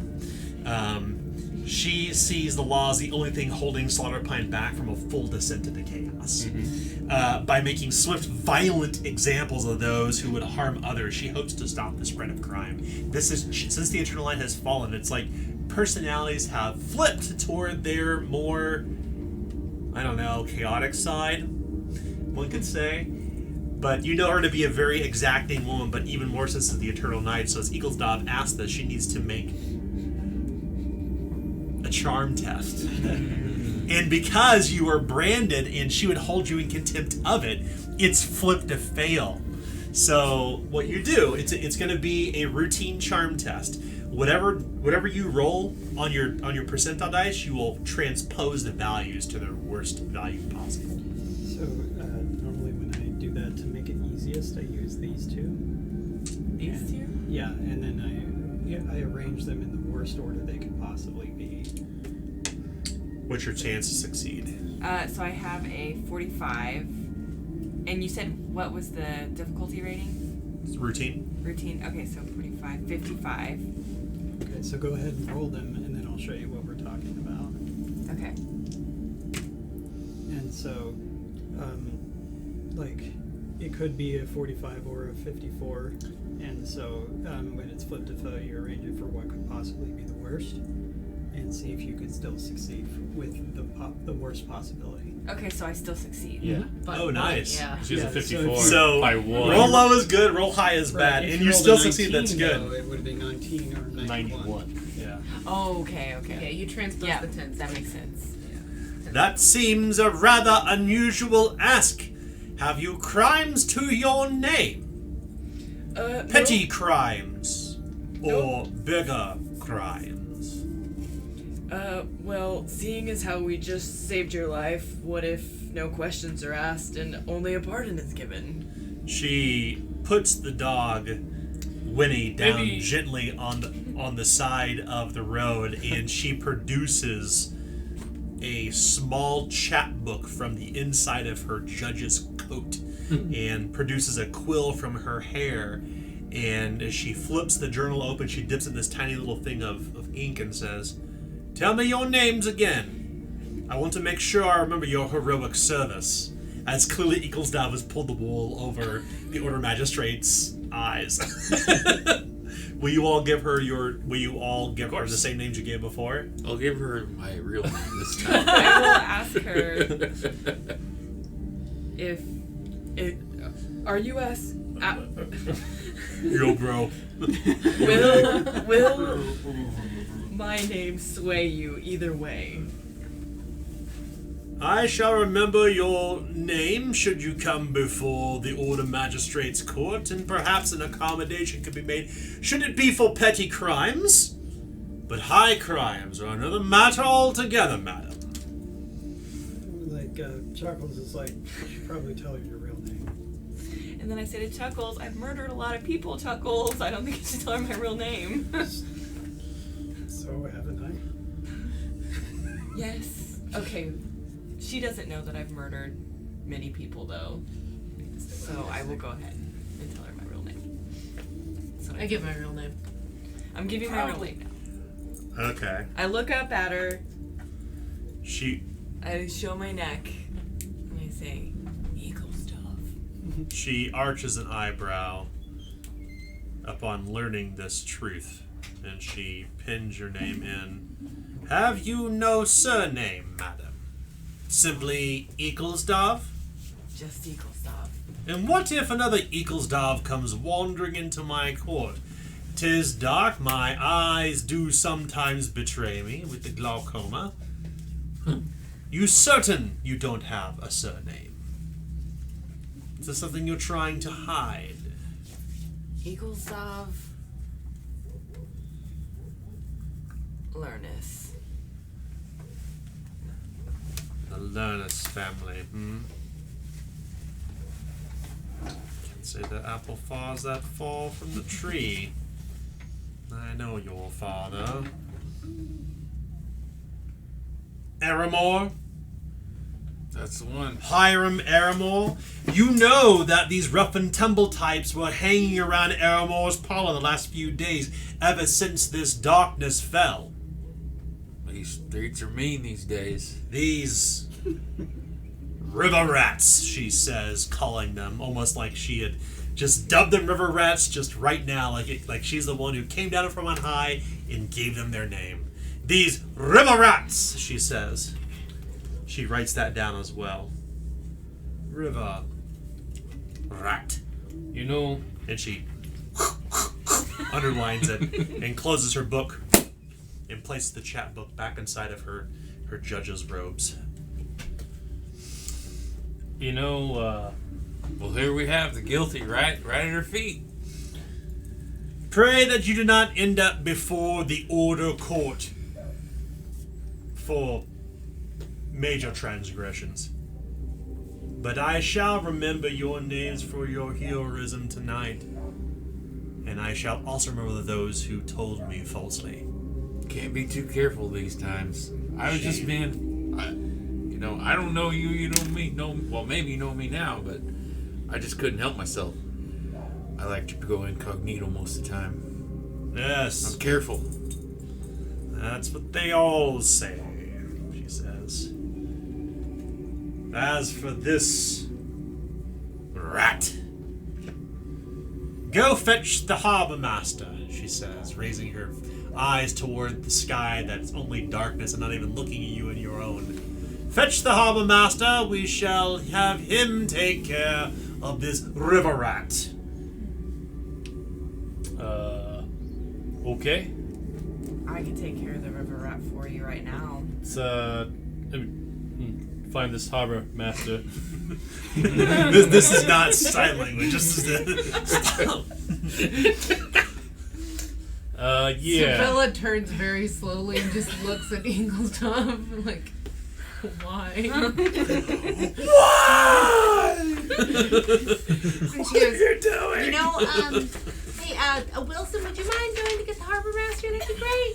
That'd be really great. Oh, fuck that. I'm not going anywhere by myself. There's two lights bobbing out there that Dingleberry Head said out there. I'm not going by myself. These streets are dangerous.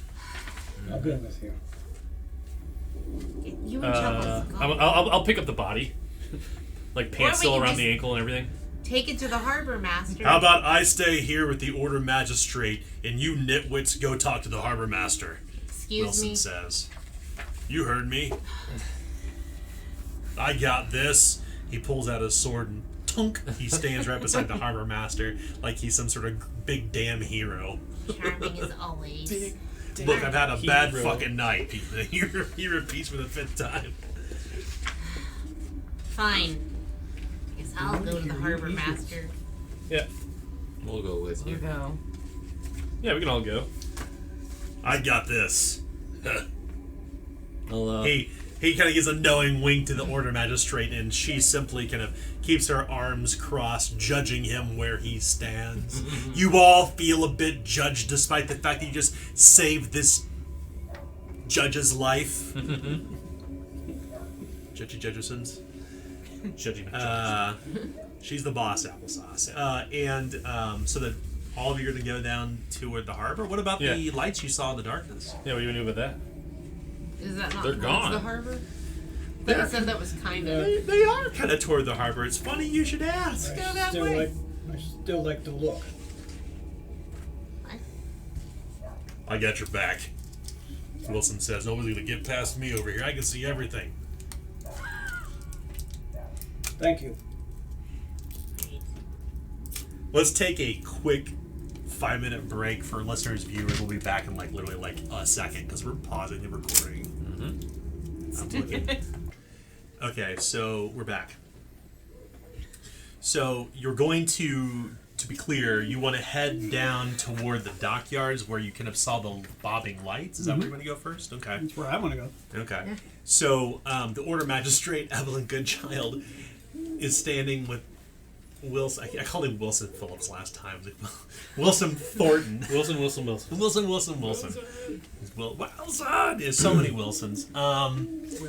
Willie Bob Thornton. Because it is literally his last name is Thornton. And his first name is Will. Anyway. You leave Wilson with Evelyn Goodchild, who now has your names in her books. Maybe that can be used to your advantage at some point in the near future, should you do something really bad or get drawn before the Order Magistrate. But you begin heading toward the dockyards, and it's actually not difficult to find, even in the dark. The dockyard basically stretches from kind of the north to the south area along the Brightwater River. In fact, there's a little map here. You can kind of see it. I'll have a big map actually next week, but here's this little yellow mark is kind of where the Big Corey's pit is, And the dockyards are, of course, near the Brightwater River, near a bridge where there's this big bell called the Dinger in the middle of it, but that's not where you're going. You're actually heading toward the dockyard, which basically runs, once again, north-south along the Brightwater. And every dock, even in the darkness, is packed with forgotten creaking barges and lonely boats for rent that can't travel beyond the darkness of the encompassing Lockwood. As you well know, people who have ventured out into the Lockwood toward the boundaries, nobody really knows how far it is out there, but as they try to go past the boundaries, just end up back here. No one knows if water can pass through, or if nobody really understands the physicality of it. It seems to be something very different that perhaps maybe Eaglesdop can understand over time and as the story unfolds. But no less, these boats that are for rent, like, they're not going anywhere. Nobody's going up and down the river. Even though Slaughter Pine is a major port along the Brightwater leading toward the capital of Roaline, no traffic has come down river in 28 days, which means the people who've been staying in big quarries are basically stuck. But here in the darkness, you can still make out kind of small warehouses that are basically temporarily storing the wares of all these traveling merchants. They line the streets of the dockyards. Most of these ships and cogs that came down river that were heavily laden with crates of whatever being brought into and outside the city are basically stored in these warehouses along the dockyards. A small 2-story home with lights in the window stands in the middle of the docks. This is the dockmaster's house. And this is where the dockmaster would oversee basically the non-existent operations of the docks. Like, and you're looking around for those 2 bobbing lanterns, and you head down that way, and you can feel the clapboard kind of shift this way and that as you realize you're now walking along this long, broad, kind of 15-foot wide by 30 to 40 feet long wooden pier that's on top of the Brightwater. And it's not suspended, it's actually kind of resting up on these, I guess best to describe it as piles. I think that's what they call those big trees that are driven into the bed of the river. They dam the river off and they put them in their earth. They let it soak back in. But this dockyard's been here since the past 20 odd years or so. Even though Slaughter Pine's only been around for 50 years, this is one of the first docks built. It's one of the most sturdy, and it's also the oldest. You head toward that way where you saw the bobbing lights, and amid the crates and the wooden cranes and ropes and spools of mooring and everything else that would kind of keep a dock running, is bereft of anyone. There's nobody here save for you. You're looking. The warehouses clearly don't have any lights at all. It make no sense to do so. From here in the docks, because there's no travel or traffic happening, none of the lamps are lit, and for a very good reason. As Hiram has probably explained, like, people are starting to hoard candles, oil, charcoal, for not only just for light, but for what happens when winter comes. What will happen? Because the area surrounding Slaughter Pine, like, is just tree stumps for days. Like, they have clear cut the Lockwood for miles. Like, you have to go into the deep woods to actually find wood. And that's what surrounds all Slaughter Pine. So now you can imagine why the dockyards aren't illuminated. There's no business, there's no traffic, there's no need to. There's just this small 2-story home of the dockmaster, and he clearly is there. You can see little candle lights flashing from inside the windows, but no sight nor sound of those 2 bobbing glowing lanterns that you saw. The young man and the gruff-looking woman, they just kind of disappeared.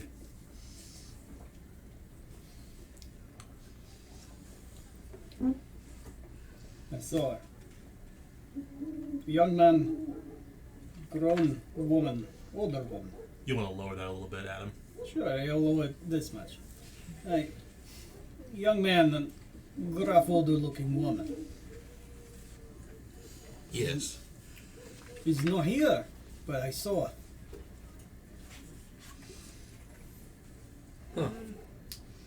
Look around for maybe some footprints or scuff or anything that might indicate somebody running off. Roll survival test. This is secret.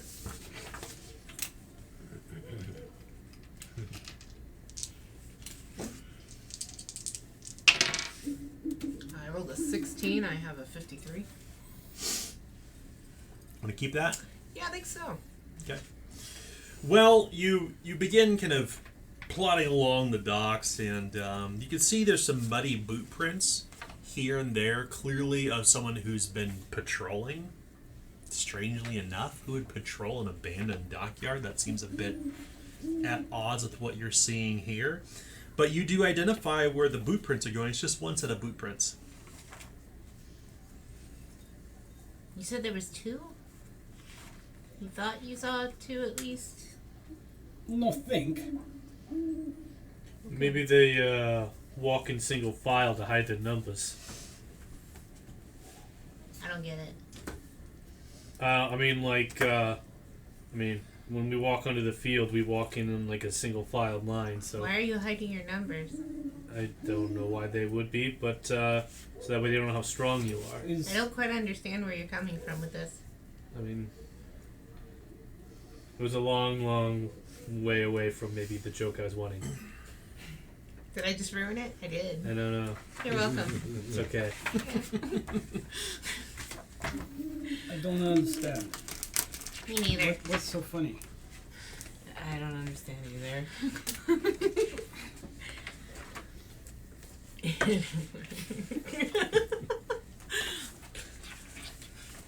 So, you said there's only one set, though. Yes, one clear set of muddy boot prints. Well, I don't know that we're gonna find much. Do any of you see anything? Well, where do the boot prints go? Like, Are they going this way? They going that way? They're kind of wandering this way and that. You just want to follow them? I mean, that's the best way to find out, right? I mean, you can't see footprints from a distance. You need to be kind of following them like a sleuth would. One would follow the muddy boot prints on the ground. I just didn't know if it was apparent whether or not they go away from the dockyards or. You have to follow them. That's the best way to find out. Okay. We follow, we see. Maybe young man carry old woman. I suppose that could be a scenario that happened. So one was like the bodyguard?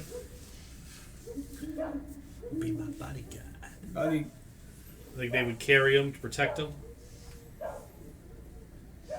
Yeah. Yeah. Yeah. Right. So anyways, yeah, I guess we can follow these paths. As you're following the muddy boot prints, they go along the side of the dockyards. They become a little bit more shallow here and there because, I mean, obviously, like, unless somebody's got, like, a generous amount of mud on their boots, like, it's going to be a little hard to track. And for a moment, you almost lose the trail until they pick back up because clearly there's, like, a big, wet, muddy ditch you have to jump over. Like a shallow one, of course, like, filled with water. But whoever was walking just clearly walked right through it. Like they knew it was there. And the footprints don't seem to be staccato. They just seem to be like just normal. Like perhaps whoever was this boot prints are, it's like they probably knew about that hole of the ground. And they go up. They kind of come around one of the warehouses, and you can see leashed up outside of almost I guess you would call it a key warehouse. Probably one of the more well fortified warehouses of this made of clapboard and wood and with a peaked roof, no light outside of it. Roped up is this big fucking dog, like a big black mastiff. It's Lucky. You all know Lucky. The dog is just so incredibly loud you could hear it from here all the way to Big Corey's. Like if you stop and listen now, you can hear the lapping of the water and you could hear Lucky barking loudly, but you can't even hear Big Corey's from here. But if you're outside Big Corey's and the doors are shut, you can hear Lucky all the way in the dockyards, and that's where you're at now. And this huge bull mastiff is there, like, roar, roar, roar, roar, roar, barking as loudly as it possibly can. It's almost like arresting for a moment. The dog is so damn loud. But you can see the boot prints go up, right where a big old food bowl's resting in front of it, and the boot prints head toward the 2-story home that's illuminated with candlelight coming from within. Go ahead and make an awareness test, Chuckles. This test is routine. Routine would be 43. And with a 36, that's a success. Yeah. Near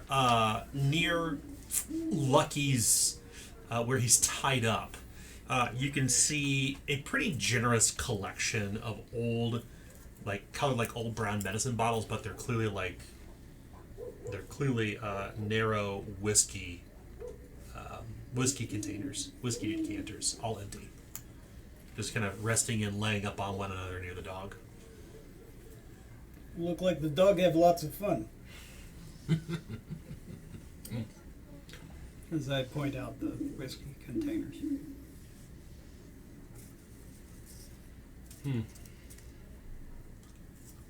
Well, this dog shouldn't be left outside, not with what's going on around town right now. Is this Lucky's home? Like, would we know this is where Lucky actually is from? Yeah, he lives in the dockyards with the dock master. Dock, not dog, but dock master. The master of docks. And dog. And dogs. And dog. Master of dogs! Dogs and one dog. Master. Master. Yeah. This is where Lucky lives. And his master is just up the hill. It does seem strange that he hasn't been taken. Probably too noisy. Yeah, I think everyone in the whole borough would know if Lucky went missing. He'd make a doggone racket. A doggone racket. Sure. Well, maybe he's not taken because he's lucky. Yeah. I don't get it. Maybe he has a lot of luck. His name is Lucky. Yeah, Yeah. and my name Chuckles. Yes. Yeah. See, now you're learning about names. Sabella. What's that mean? Me? I don't know. Oh, well, I know Sabella. No. Chuckles. Yeah, I know. Yeah. So we should tell the dock master. We should go up, check out what's going on with him. Yeah, we probably should. Tell him to take the dog inside. You want to take the dog off a leash and take it up there? I'm not touching that dog. It's the biggest, meanest, big brown black dog you've ever seen. I think he's probably going to be okay, at least for us to be able to go up and talk to the dock master. He hasn't been taken yet. Agreed. The dog's master. That's what it says, the dock master. Oh, dog master. Yeah. Nobody's listening tonight, are they? It just appears that there's so many problems with communication. I would like to note that Kay is the one making these puns, and not us. So that's one for you. Yeah. I'm counting You the know what? puns. We're already up to 5 for you guys. I'm Yeah, catching up. fair Okay. point. That's one per player, to be fair. All right. Dog It's like the high cheese. It is. We need a separate marker board right here for where Kay tracks the puns for the evening. Run out of markers. Pun master. So you leave the dog, and clearly these boot prints lead right to the dock master's home, and it's this 2-story wooden clapboard building. I mean, it's probably been here forever. It's weather worn. The wood has kind of been bleached by the light of the sun. You're basically walking on creaky wood everywhere you go. The bows beneath your boots. It's clearly like this building was built the same time the dock was, and probably as you know, Horace Raines is. He's ran the dockyards as long as you know. You knock on the door, or you ring a little bell outside. Ding-a-ding-a-ding. Who wants to take Horace Rain's character card? Somebody new? Who doesn't have a card? I got a card. I got Looks like it's going to be Hiram. I got a few cards. You knock on the door, and this ruddy-cheeked, bleary-eyed man greets you, and oh well. He takes a moment to gather himself. Top of the morning to you. Beginning of the night to whatever time it is bloody well outside to you, he says. And you can smell as he kind of finally exhales this cheap whiskey on his breath. Good eternal darkness to you. A welcome gloaming to ye too, he says. No fog creeping up off the Brightwater tonight, so I can't see a damn bloody thing. Of the fog was coming in to be seeing all the docks, but night and night. The reason we rung your bell. You come to rent a boat? We rung your bell because there's been a couple of dog napped around here. You heard? He kind of pauses and says, he kind of scratches his head trying to collect himself. Kind of trying to shake off the drunkenness that his haze of drunkenness that lingers about him. We just wanted to warn you in case someone came up and took off with old Lucky. We'd sure miss that old bark. Lucky, you say, he says. You know, I didn't tell the lady when she came asking about her pup this eternal night. But when I woke up this afternoon, I did a bit of patrolling about. You know, the whole dog napping business. You know, I did a sweep to check, you know, the dock hands work, old Gemma and Jack. And I found one of them river rats hiding a barge, I did. And didn't know him, but he was older with a pale face and a bold pate, you know. I went chasing after him, but he grabbed Lucky by the collar. He started slurring his words and tried to take her with him. Big mistake, he says. He hollered so loud that, man, she swallowed one of his fingers the moment he tried to drag Lucky away. I didn't tell the lady that because I wanted to spare from the bloody business, but we chased that river rat off, Lucky and I did, and he ran right across the street to that gambling hall, Aramore's Parlor. Word is that place is crawling with river rats. So we just came home. Why do you think they're taking dogs? He looks at Eaglestaff. Well, that's kind of why we came up here to ask you. Well, The river rats have been hanging around the dock. well, he says, I can tell you that they're not discriminating on what kind of dog. Little dog like poodle, fancy one, hideous, ugly poodle, and beautiful Rufus dog, and gruff old Lucky. They're going after all of them. you know, I was fast asleep all this morning after this business. You know, Jim and Jack stayed up all night so I could get some shut-eye. If there's anybody who knows anything about these river rats, it's them twos. So, Where are they? would you say one was like maybe an older woman or a younger man? He, Would you describe them so we would know? aye. I mean, he kind of nods off almost for a moment. Jack's just a little one. Voice all creaky, you know. His Teenager. balls are dropping. And Gemma, well, he kind of lowers his head. She just ain't the same since the eternal night, you know. It's hurt. Affecting all of us, I suppose, in our own unique ways.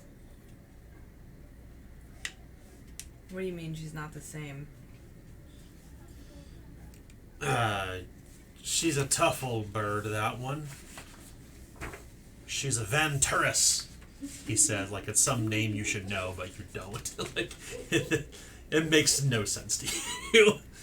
Wait, what you say? She's adventurous? I suppose you could say that, but no. She used to be one of the finest dock hands here in Slaughter Pine. Then, you know, I had to furlough a bunch of folk when the Eternal Night fell. There's no river traffic and no... Once we unloaded all the merchant caravels, there was no work to be done, but Gemma, she unloaded and emptied barges twice as fast as any other man. And she passed them skills to those she's supervised. So I kept little baby Jack on, Jack Dervin. He's an apt pupil, but since the Eternal Night fell, she something changed. She got all wistful, asking, what is the meaning of all of it? If the entire city died in a big black bubble, would anyone outside really care or be impacted? You know, the whole... what's that woman? The learner's augur, what's her name? The Leonard's Augur, or No, it's the Arbor's cat question. If you die in a black bubble and no one sees it but the people around you, does anyone outside the black bubble care? She was asking the strangest of things, and she just got all, you know, sad, I suppose. So I kept Gemma and Jack on just as I can. There's nothing to do, but I feel bad. I mean, Jackie's all of, 15 winters old, but Gemma ain't the same. Venturus she may be. Venturus. How many times I gotta repeat it to you? She's a Venturus. It's a fine family of dockhands. Ah, All right.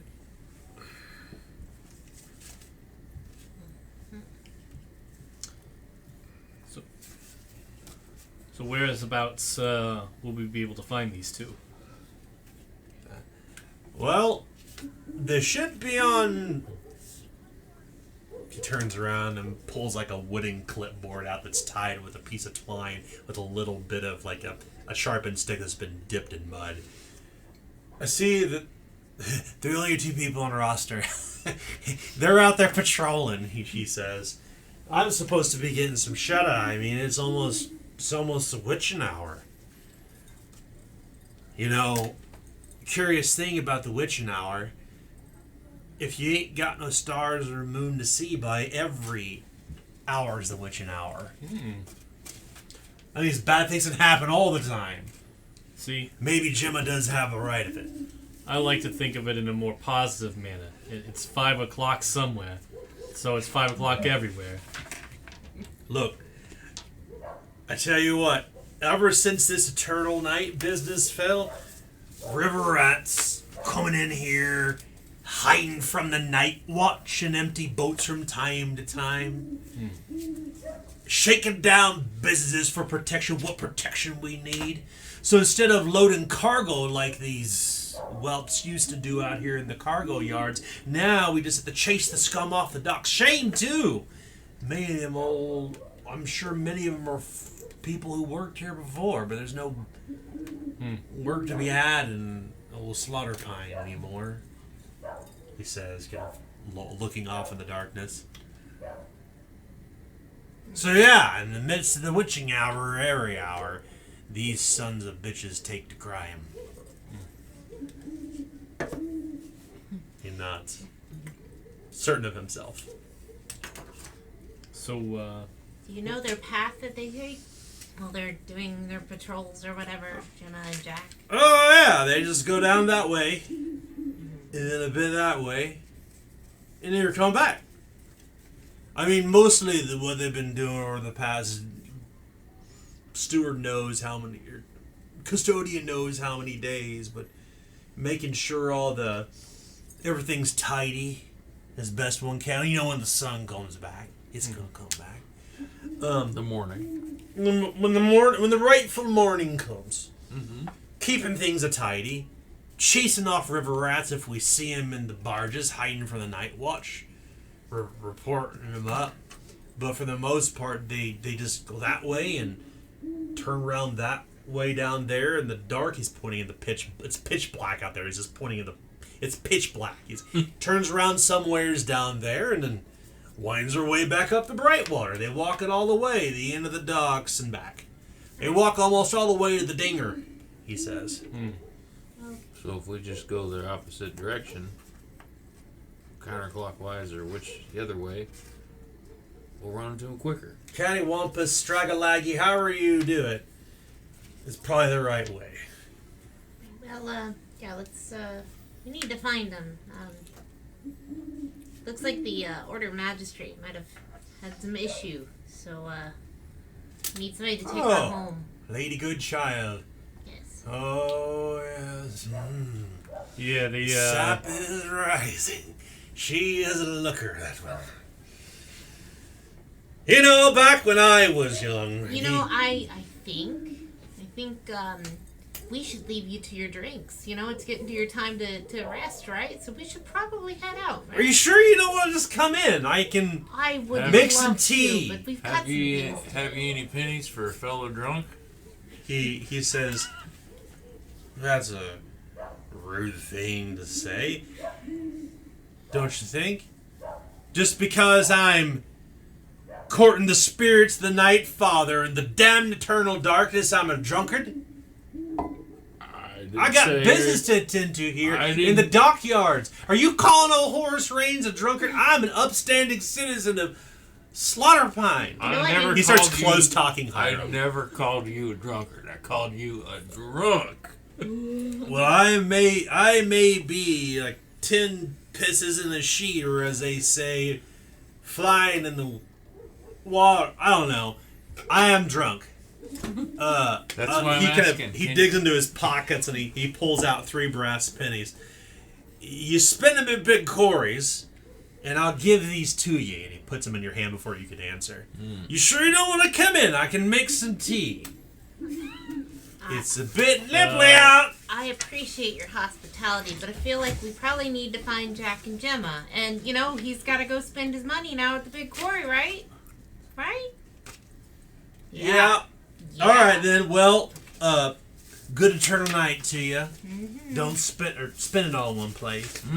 And if I can be of any other service, you know where to find Horace Raines. As he takes a deep bow, staggering forward, catching himself on the door. Think of me when you take some hair of the dog. We'll let you know, Horace. Thank you so much. He leans in and gives Hiram the biggest hug because he's been close talking Hiram the entire time. You're one of the good ones. I don't care what they say about you people from the dregs. You're my people. You're my people. Yeah. You're my people, Hiram. Yeah, Yep. It's clear that Hiram and Horace know one another. Who has the Horace card? That's me. All right, perfect. Yeah, so put that on the card. You and Horace Raines have probably enjoyed the drink together. You shared some bub. Rains, Good like my eternal lords night do. to you. Yep. I know a few things. He's as most as he can muster until he closes the door. He seems like a nice man. Horse seems Rains, like an Dog idiot Master, drunk. Dog's Master, Dogs. likes cheap whiskey, and friends Yes. with Hiram. Seems fitting. Yeah. So, we should go find Jack and Gemma, don't you think? We need somebody to take the Order Magistrate home. And maybe they've seen something. Well, maybe it'd be best if we took her home. You think? I mean, it's always nice to score points with the higher ups, huh? Well, we should also report to Jack and Gemma, though, what happened so they can keep an eye out. Well, part of me wonders is if that's who Attack. Chuckles saw. I don't give a damn about a fancy wig lady. I'm here to get Rufus. Then we need to go to gambling hall. Yes. So we're just gonna leave Wilson to sit with the judge all night. Yep. He said he had a handle. You know what? He did. Let's go. Well, I'm just... Never mind. It's fine. Let's go. He's fine. So you will pull out you will leave the Gemma and Jack thread unpulled and head toward Airmore's parlor. We'll assume at some point you probably cross paths with Wilson, and he's by himself. He's back at the lantern lighting. I took her back. Oh. You know, was just gonna sit here and let her get. She is a judge after all. Do you remember where she lives? Yeah, still the other. I took her to the night watch tower, so they could do their business. I also took that bastard that we had who tried to take that Poople, whatever that small dog is. We took that one to the night watch tower. That whole place is like busier than big quarries. Like I couldn't even get it through the doors. There's so many people packed outside the night watch tower.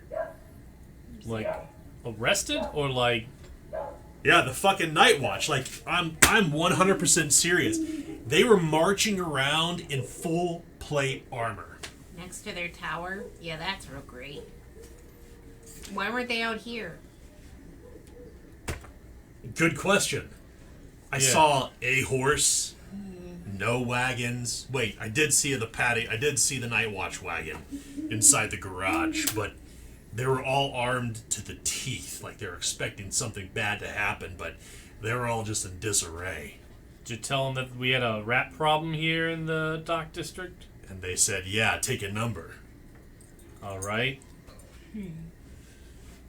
But they certainly opened their proverbial robes when the Order Magistrate walked up, though.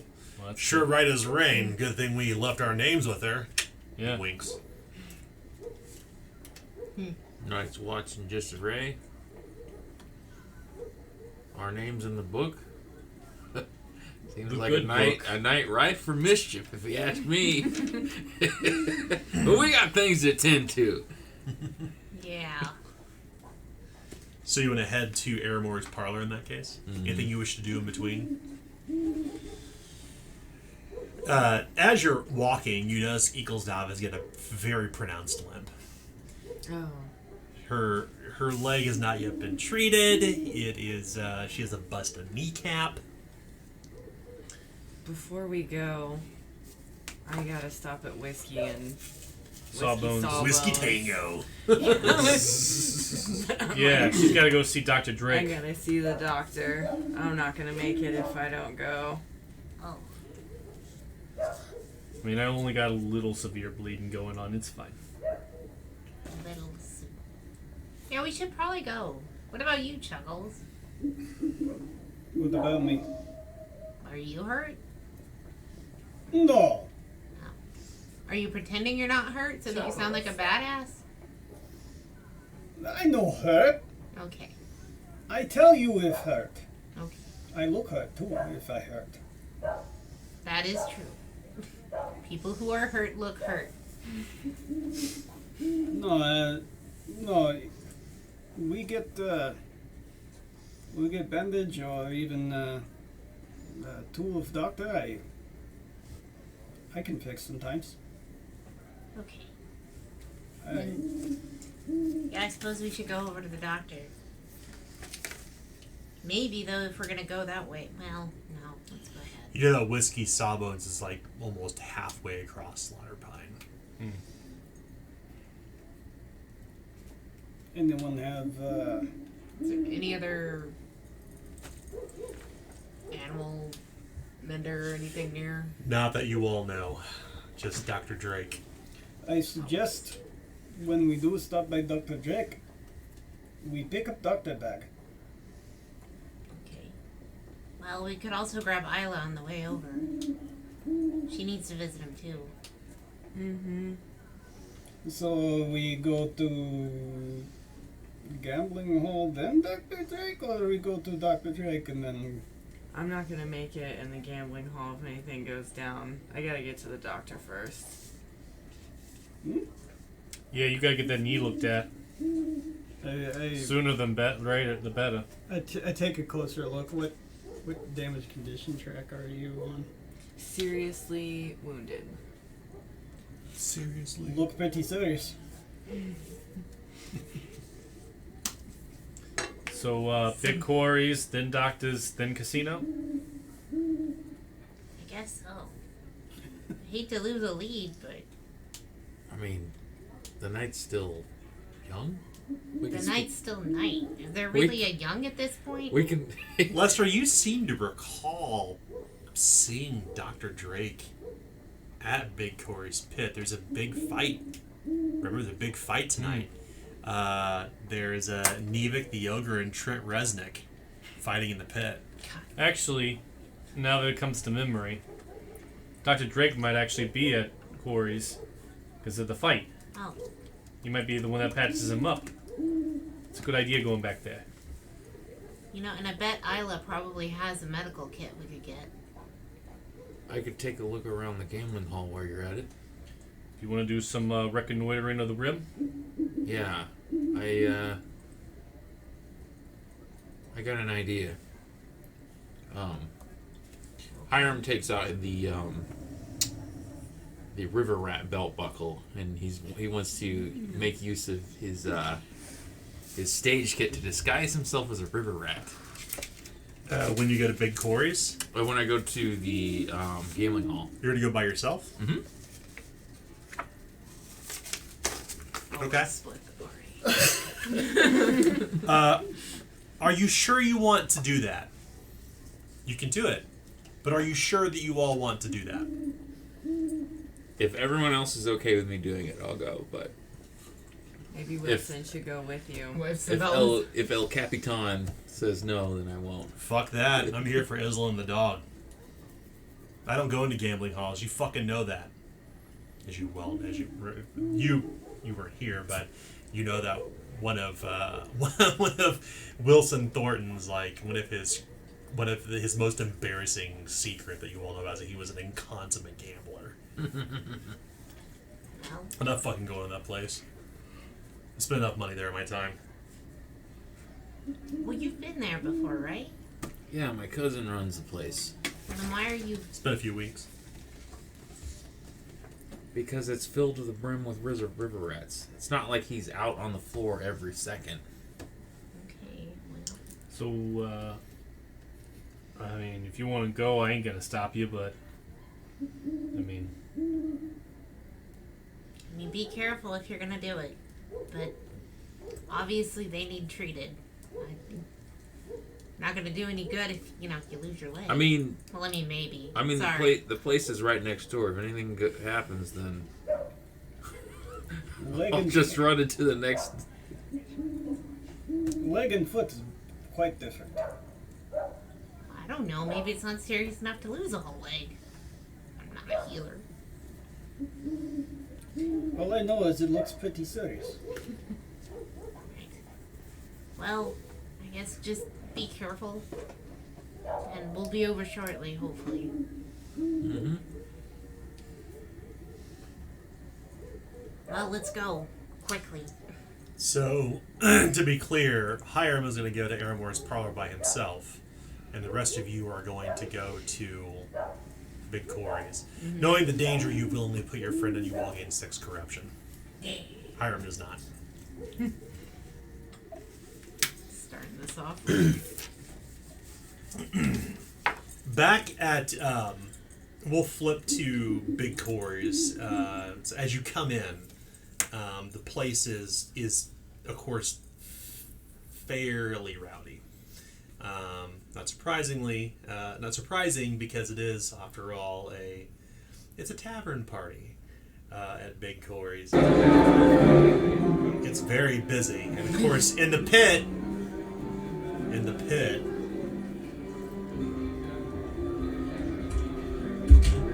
there's the fight happening down in the pit as the boards have been removed. The music is loud, the place is raucous, there's just people filled to the brim. Really at all hours at this point. Like, people are in a constant delirium. And you know already that Big Corey's stores of booze in the basement probably won't keep up with the demand for long, given that merchants and the guards they've hired and the people who live in Slaughter Pine who come here as regulars and dock workers and everyone else who's unemployed is spending their what pennies they have left over the last 28 days here at Big Corey's. It's constantly busy, and it's a little bit out of control inside, as you imagine that the places like this and the rest of the city are probably as well. But here in Bargetown, in this borough, Big Corey's is the place to be, and it's where practically everyone is. As you kind of gaze across the crowd, Lester, you see the smooth, suave, slick back hair of Dr. Drake. He has this perfect shell-like coif of long, black, perfectly trimmed hair. His face is shaven completely clean. He has high cheekbones, a perfect little indent in the middle of his chin, and this very pencil-thin mustache. He looks a little bit like Rhett Butler from Gone with the Wind. He's a very handsome man with these dark pools of eyes that just kind of draw you in with these thick eyebrows and this very upright stature and this very smooth fellow. I should say good evening to you, Mr. Longarm. How goes that old injury? It ain't too bad right now. I kinda got a new thing going on. But a new thing going on, you say? Yeah. Yes, I'll be there in just a moment. Forgive me. Your friends? I don't think that we have met before. Yeah, this is my acquaintance. And I'll introduce her as Ecclestaff. Mm-hmm. He can yes. Yeah. And with every introduction, he takes a moment to talk to you for at least 30 seconds, locking eyes, holding your hand or arm, and being polite as he can be. But his hands are unusually cold. Like the Dr. Cold Hands? Yes. It's like, is it a real hand? But for everyone he greets and speaks to, he takes a moment to engage, like he's there. He's using the dinner system. But he does take that moment to just to engage with each of you individually, and he repeats your name multiple times by talking to you as if he's committing it to memory logically. Mm-hmm. My, it appears that you have suffered quite a terrible outcome. Mayhaps we can see to your injury. Yes, can we do it now? Give me just a moment, if you would. Please excuse me. Of course. He takes a step away, and he's talking with someone who you don't recognize, but they appear to be close friends, and he kind of shakes hands, and they nod, and they seem to clap each other over the shoulder, and he plants a big fat kiss on this man's lips as they are clearly together, and says, "Forgive me. Shall we see to your injuries?" Please. Yeah. Ran into some ruffians out there in the Streets. Ruffians, you say? I know few things. I could lend hand. As I'm wanting to assist the doctor. Oh, certainly. I would appreciate another set of eyes. Come with me. There's a back room we can go to, privacy, for this such a thing. Would you all come with me? Would you mind? Yes, please. Let's go. Have He re- you, by chance, taken a look at Isla? Yes, poor dear. Who would accost such a young, pretty thing in the streets? She'd do no one wrong. Everyone knows her in Bardstown. It seems rather curious to me. You ever heard of the river rats? I have heard that they are a group of upstarts, indigents, the unemployed, young people who are easy to bend and turn to crime. I have heard of these river rats, yes. Yeah. They're the ones we got, seem to be pointed towards, attacking ladies and trying to steal their dogs. Well, if it's any consolation, you're not the first to come to me inquiring of the river rats. Figure you have ears. A lot of people talk to you. Yes, they do, he says. One thing that you know, Hiram, about Dr. Drake, that the others do not, is that Dr. Drake is not he is without scruples. He tends to traffic with anyone and everyone in the city. He is a surprisingly connected person. And you also know, because you tend to run in these circles of the dregs, that when someone gets hurt or is on the lam from the Night Watch, they come to Dr. Drake. So as Lester says this, there's like this twinge of, I'm not in the room, remember? oh, I'm so sorry. My apologies. I'm sorry. Do you have Dr. Drake as the card? I just gave it. He just Okay, handed it cool. to me. So yeah, you'll know that about Dr. Drake. Mm-hmm. The rest of you do not. Right. Yeah. So, gotta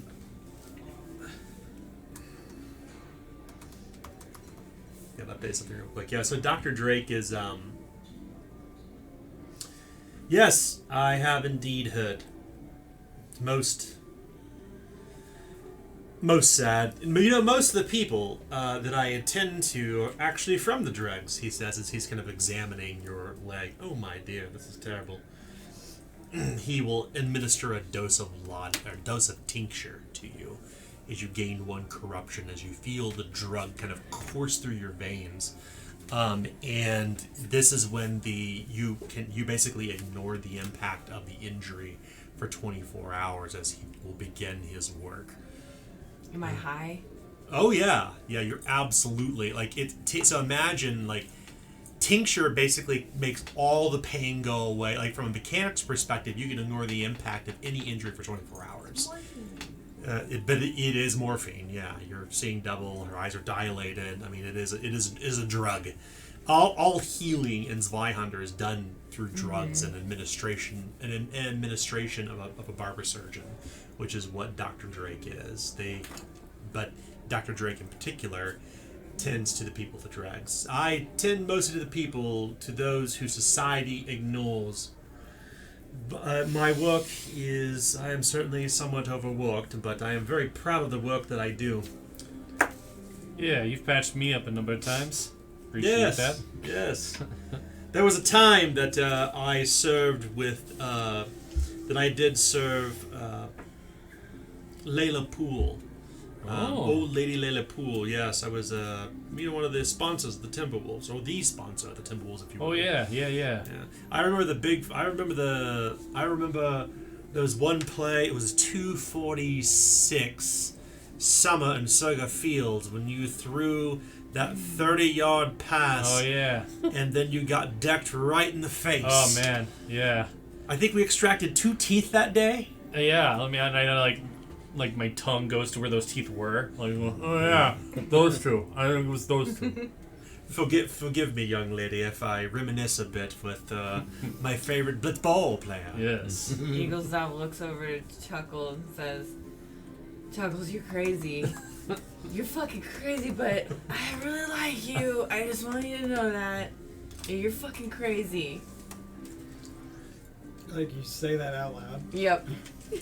I'm very high. I like you too. You son of a bitch. You're good people. Wait. That means dog, right? Chuckles, let it go. I'm not holding anything. And then he just kind of composes himself. Thank you.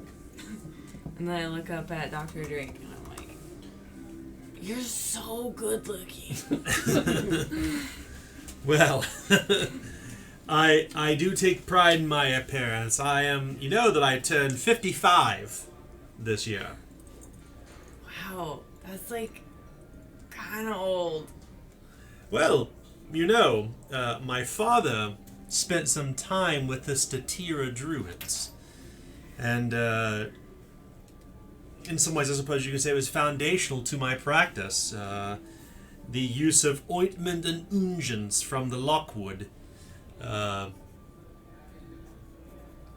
a particular plant that grows in the ashen fields, you see, and its extract is called aloe. And the use of it upon one's skin, upon the turn of the morning and the night, is how one keeps a youthful, vigorous appearance. Now, certainly I wake up every morning with creaks and pains I don't quite recognize from my youth, as he's continuing the work on your leg. But, and there's this pop sound, and you hear it, and everyone's like, ah! Like, as this happens, like, it sounds like a ligament popping as he puts your leg back in place, where you're like, you'll feel it. Like, what's going on? I have rearranged your leg, my dear. So, I'm going to have you roll to see if he succeeds. Oh, God. It's an 87% chance, and you can add an assist die, of course. Good old Dr. Drake. Do I give you an assist die? Is it- Incoming 99. 100. Alright, so what's the chance? 87%. 87. 87. And it's Adam rolling too. That's why I said 99. I see a 0. Okay, so it's 008 or 008? Oh, okay, that's good. Okay. So But if an assist die, when 0-0? somebody helps you, which he's helping Dr. Drake, I want him to roll the dice. I don't want to roll them. I love it when players roll dice for me, Yeah, because then it's all on It is you. their fault. So, this is, what kind of injury is this? It's a busted kneecap, which is a serious injury. Yes. So you are now officially, quote, in recuperation, and that will take you 6 days to fully recuperate. So you will continue to suffer the effects of the injury, but after 6 days, it will go away. Okay. And as a part of this, he will move you one step up the damage condition track for healing you, which means you go from serious to moderate. Yeah. Yeah. If you don't mind, my dear, I would recommend doctor's orders an administration of laudanum. Give it to me, Doc. Okay. You'll move now to hurt, and you'll gain 1 corruption for taking more drugs. More drugs! Yeah. So, while I am here, Yeah, you can take a look at me. Killjoy, well, I do want to look at that old injury, but it does look like you took a bit of a We'll call it curb buckshot. stomping yourself. Yeah. You're full of pepper shot. Yeah. We'll roll around this side. How in the blazes did the river rats get their hands on a blunderbuss? I don't know. Pulling boot nails out your back, friend. Yeah, I probably have a nail sticking out somewhere. Well, I will say he can. But, no. He'll do his little I've magic. always been told not to pull them out. Go ahead and roll test again. It's going to be 97% this time. 33. Don't never turn away a helping hand as you move up 3 steps on the damage condition track. Awesome. Thanks, Adam. See, right as rain. It's like, you know, in your early days when you were crowded chiropractic. I know the specific bones in your spine that must be realigned. Yeah. And he kind of leans in close. Should you need a more delicate talking to, the psychology, I shall see to that as well. Yeah, maybe later we got to go try to talk to a guy about a dog. I am always here. I am your Of course. we are friends, and I am here to listen to your problems. Same here. You ever need something, you call on Lester Longarm Killjoy. He'll help you out. So, Doctor, I know you're here obviously to make sure that everything goes well with the fights and everything, but might you have an extra kit on you? Well, this is my traveling kit, he says. You know, I'm assuming, possibly because of the whole being at the bar thing and all of that, that they would happen to have another kit. Oh, you're using a coin to edit the situation? Yes. Edit accepted. So, of course, I always carry a traveling kit with me, and I leave one here at Big Quarries for nights such as this. Be really useful. Yes, as I did mention, he says as he pulls out the kit and sets it on the ground and sits on the table. It's like this leather kind of folding bag that he was using earlier that actually kind of telescopes out like a fishing kit. Oh, yeah. He kind of folds them back in and kind of closes the clasp and says, "This is my traveling kit, and I suppose I could let you borrow it for a time, but if you would be so kind to return it in a week." Of course. We can Yeah. do that. That's easy enough done. He puts it across the table. As for this business with river rats, just think on this for a moment. Were you in a similar situation where you had no coin or money or no employment, and you knew there was an opportunity to seize, would you do the same? Yeah.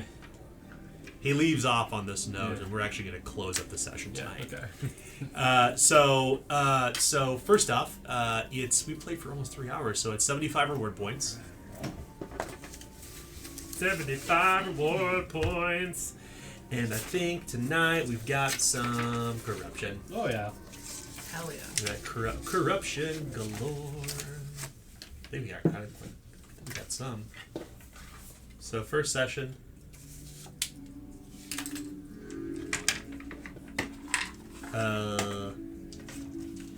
So what's your corruption value for you, Chuckles? What do you have? 6. 6. What about equals 5? 9. Whoa. 6. 6. 1. 1. Nice. You were slacking 6. 6. Cool. Let down. Yeah, but look how much you inflicted on the party. It's you gave us 6 for deciding you wanted did. to go Okay. Yeah, yeah. So the corruption roll for tonight is 3. Yeah. Alright. I like So remind Sarah what happens at 3. So you just fill in one of these chaos rank dots, and then you get to clear out that corruption. Yeah. So why is a 3 give her a chaos rank? Because she had more than 3. She had Okay. 9. So if you would have rolled 10, that was the only way I was going to Yeah, Yeah. 10 was your only way. Yeah. What happens when you get, if I got to 10 Once you get to 10, once you get to 10, you gain some sort of psychological impact on what's happened to your character. You gain what's called an affliction, and that affliction is a persistent drawback. Okay. And then you reset your meter to you basically erase everything and start again at 0. Oh, okay. that Yeah, makes same sense. thing with order ranks. If you get 10 order ranks, you get a fate point, and you erase it and go back to 0. So if I would have rolled under, I would have got an order point instead. If I would have you rolled would've over, under. yeah. Okay. It's a game master roll. It's kind of a joint mechanic for everyone to use. So before we wrap, let's talk about the events of tonight. One thing that's a part of the way we play Zweihander, particularly for the reward points, is that we talk about how the situation, what happened with characters, like impacts each of your characters psychologically, or what their kind of takeaway from what happened tonight is, because that's going to not only inform the story for your character, but also if you ever gain an affliction, like it will inform that. So the story builder. So starting with Lady Sabella Culpepper. This is obviously the first time you've played this character. This is their second time. Lucky them. But this is the first time you played Lady Sabella Culpepper. Like, what's kind of going on, do you think, with your character right now?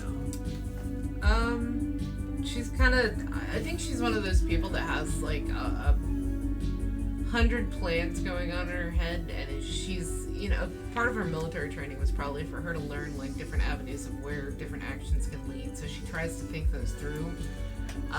But also, she barely has gotten to use any of that in her life. Most of it was schooling, not actual practical. So she's trying to figure out exactly how that's supposed to work and feeling a little overwhelmed, I think. Yeah. When people keep turning to her and being like, "What now?" And she went, "I've trained for the I don't, huh?" And I think that's a lot of what's going on with her right now. Yeah. So she's trying to make sure that everything's kept track of, which is where I think a lot of her strength comes in. You know, like making sure that we had the med kit and stuff since that was mentioned, and you know, things like that. So I think that's her thought process right now. Okay, so 50 reward points for that. What about with Hiram Miramore? So Hiram tonight, I think he kind of felt that the group took a roundabout way of getting to where they were, and really wanted to take a more direct approach and just heading straight for the gambling hall. I mean, my cousin runs it. What's the worst that could happen? Yeah. So, you know, I wanted to at the beginning to, you know, just jump in, but, like, you know, I didn't really want to split the party yet, but, you know, that went away. Well, here we are. That's good. I think the first session is always the toughest because you're still finding your character's voice and personality and how you're going to portray them, especially when you think about, like, how do you make your character different than the previous one you've played. I always recommend looking at your alignments to, like, be a good kind of, like, if you're looking for, like, a framework, like, there's your guardrails, right? But everything else in between's open for free reign. Yeah, so 50 reward points for that. So what about Lester Longarm tonight? Yeah, so Lester,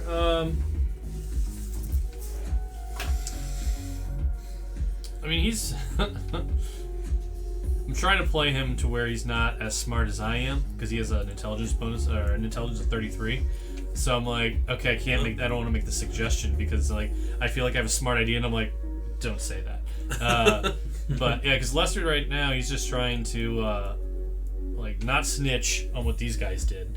Yeah. And then he's trying to help cover for her. Like, it's like she cast magic right in front of someone, and he's like, well, I should probably try to knock them out. That way it looks like I did something instead of her. She probably actually knocked him out, and I just did it for show. Yeah. Right? And so, yeah, and then so he's just trying to, like, he's trying to follow the game plan, but it's like a weird game plan. He hasn't figured out kind of what it is. Like, he's used to calling the shot on his team, so... That's right, he's a thrower. It's right. like he's the QB, baby. Right, I mean, he even has leadership trained, right? So, and he has a 52 fellowship, so he's actually... Holy shit! Yeah, right? He rolled really good on fellowship. Yeah. So, like, I'm used to making the shot calls, but I'm like, wait... Like, it's not my job on this team to make the shot calls, so I'm trying to just to support as much as I can here, but it's good. We'll see if that happens or if Lester starts trying to take more, like, leadership. I notice a change in accent, too. Yeah. It's always, like, second game session when accents, like, start to, like, gel. Well, I was thinking more of, like, a Sylvester Stallone kind of, like, deep, like, Stallone kind of accent, because I don't know.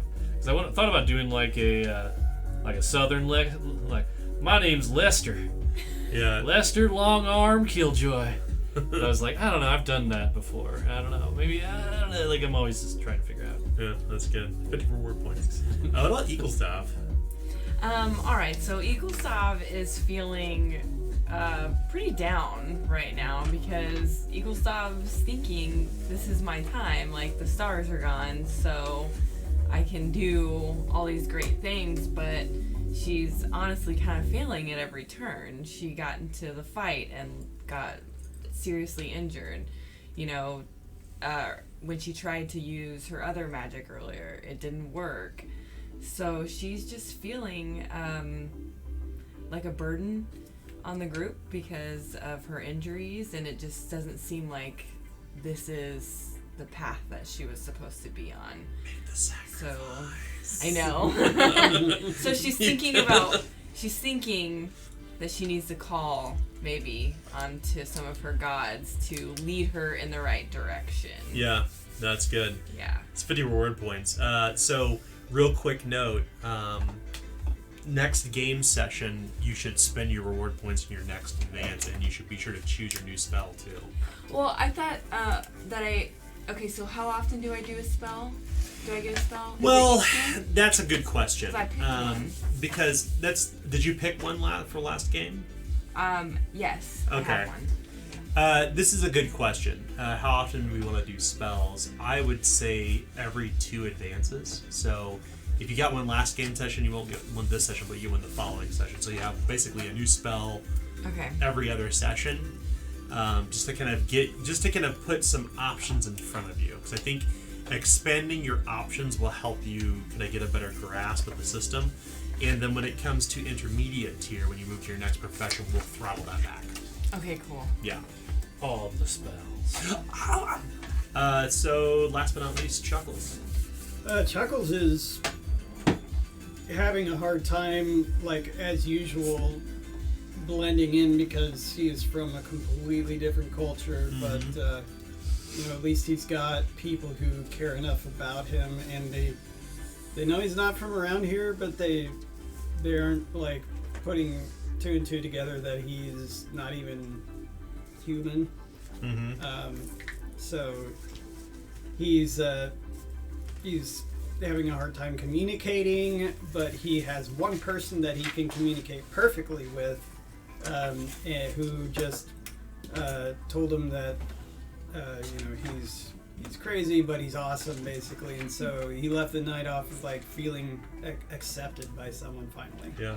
And so Like awesome like a hot dog is awesome, or awesome like God is awesome, like truly awesome, like awe-inspiring. somewhere in between that. Yeah. Awesome more, hot dog. More towards the hot dog than the God. So like bratwurst. Yeah, like Frank's all beef. Yeah. So is it going to be like you talk into the cup and with your accent, and then when you do the hand sign, you do like a British accent? Like, Oh yeah, I should do. Well, you know. Oh yes, my citizen.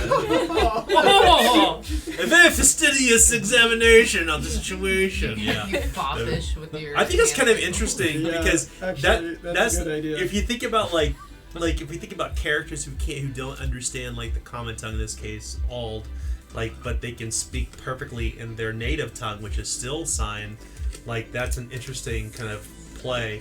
We, in fact, one of Adam's previous characters was a rat catcher, and that allows him to speak with animals, like speak with dogs. Yeah. And they would hear just the dog barking and yelping, but the dog spoke to him in a Brooklyn accent. So I think maybe we should think about how we can do that, because that may be an interesting interplay between like the broken not totally broken, not like Balky from fucking Perfect Strangers, but you clearly you clearly been here for a while. You have a grasp of maybe not all the colloquialisms of the culture, but you certainly understand the language. But I think being able to see the two sides of how you communicate to everyone in the world around you versus how you talk to Eaglestaff it'd be really interesting to explore that. So think about that.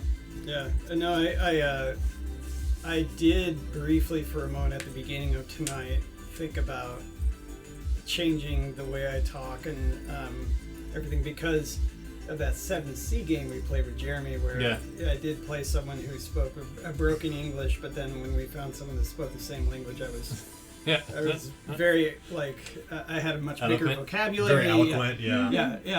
So I thought of that briefly and forgot it almost immediately. So I'm glad you said something because I should try and be more. It'd be different because I think that would be more interesting. Yeah. I'm thinking that maybe Eaglestab's throat slit can flare up, so she has to talk like that. And so when we talk, I can talk in Eaglestab's real voice. Yeah, that's interesting. If you want to do that, I think there's oftentimes I think this discussion around like finding your character's voice, which sometimes is an accent, but really it's about how your character asserts themselves in the game world.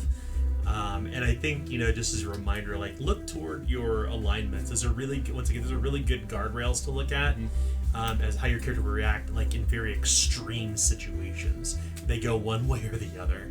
But obviously, like all the different shades of personality in between are certainly open interpretation and shouldn't be a straitjacket. But I always coach everyone on this when we first start a game. It's like find your character's voice, and it could be accent, it could be affectations, it could be whatever. But I think just go right back to your Mad Lib, go right back to your Chaos and Order alignment, and it'll all lock in and feel nice. I felt really good about tonight. I felt really good about the game. I really appreciate that we're able to like bring the two of you in very quickly and like be like, okay, boom, now we're gonna party, let's go. And I hope you all had fun too. But we'll resume next week. Yeah. Thanks to our patrons for watching, listening, etc., etc. And we'll do session 3 Memento Mori next week. So, bye. Bye. Bye. Bye. Goodbye. Is it weird to wave to the camera? It is. It is, weird. I know. especially It's Still like, weird.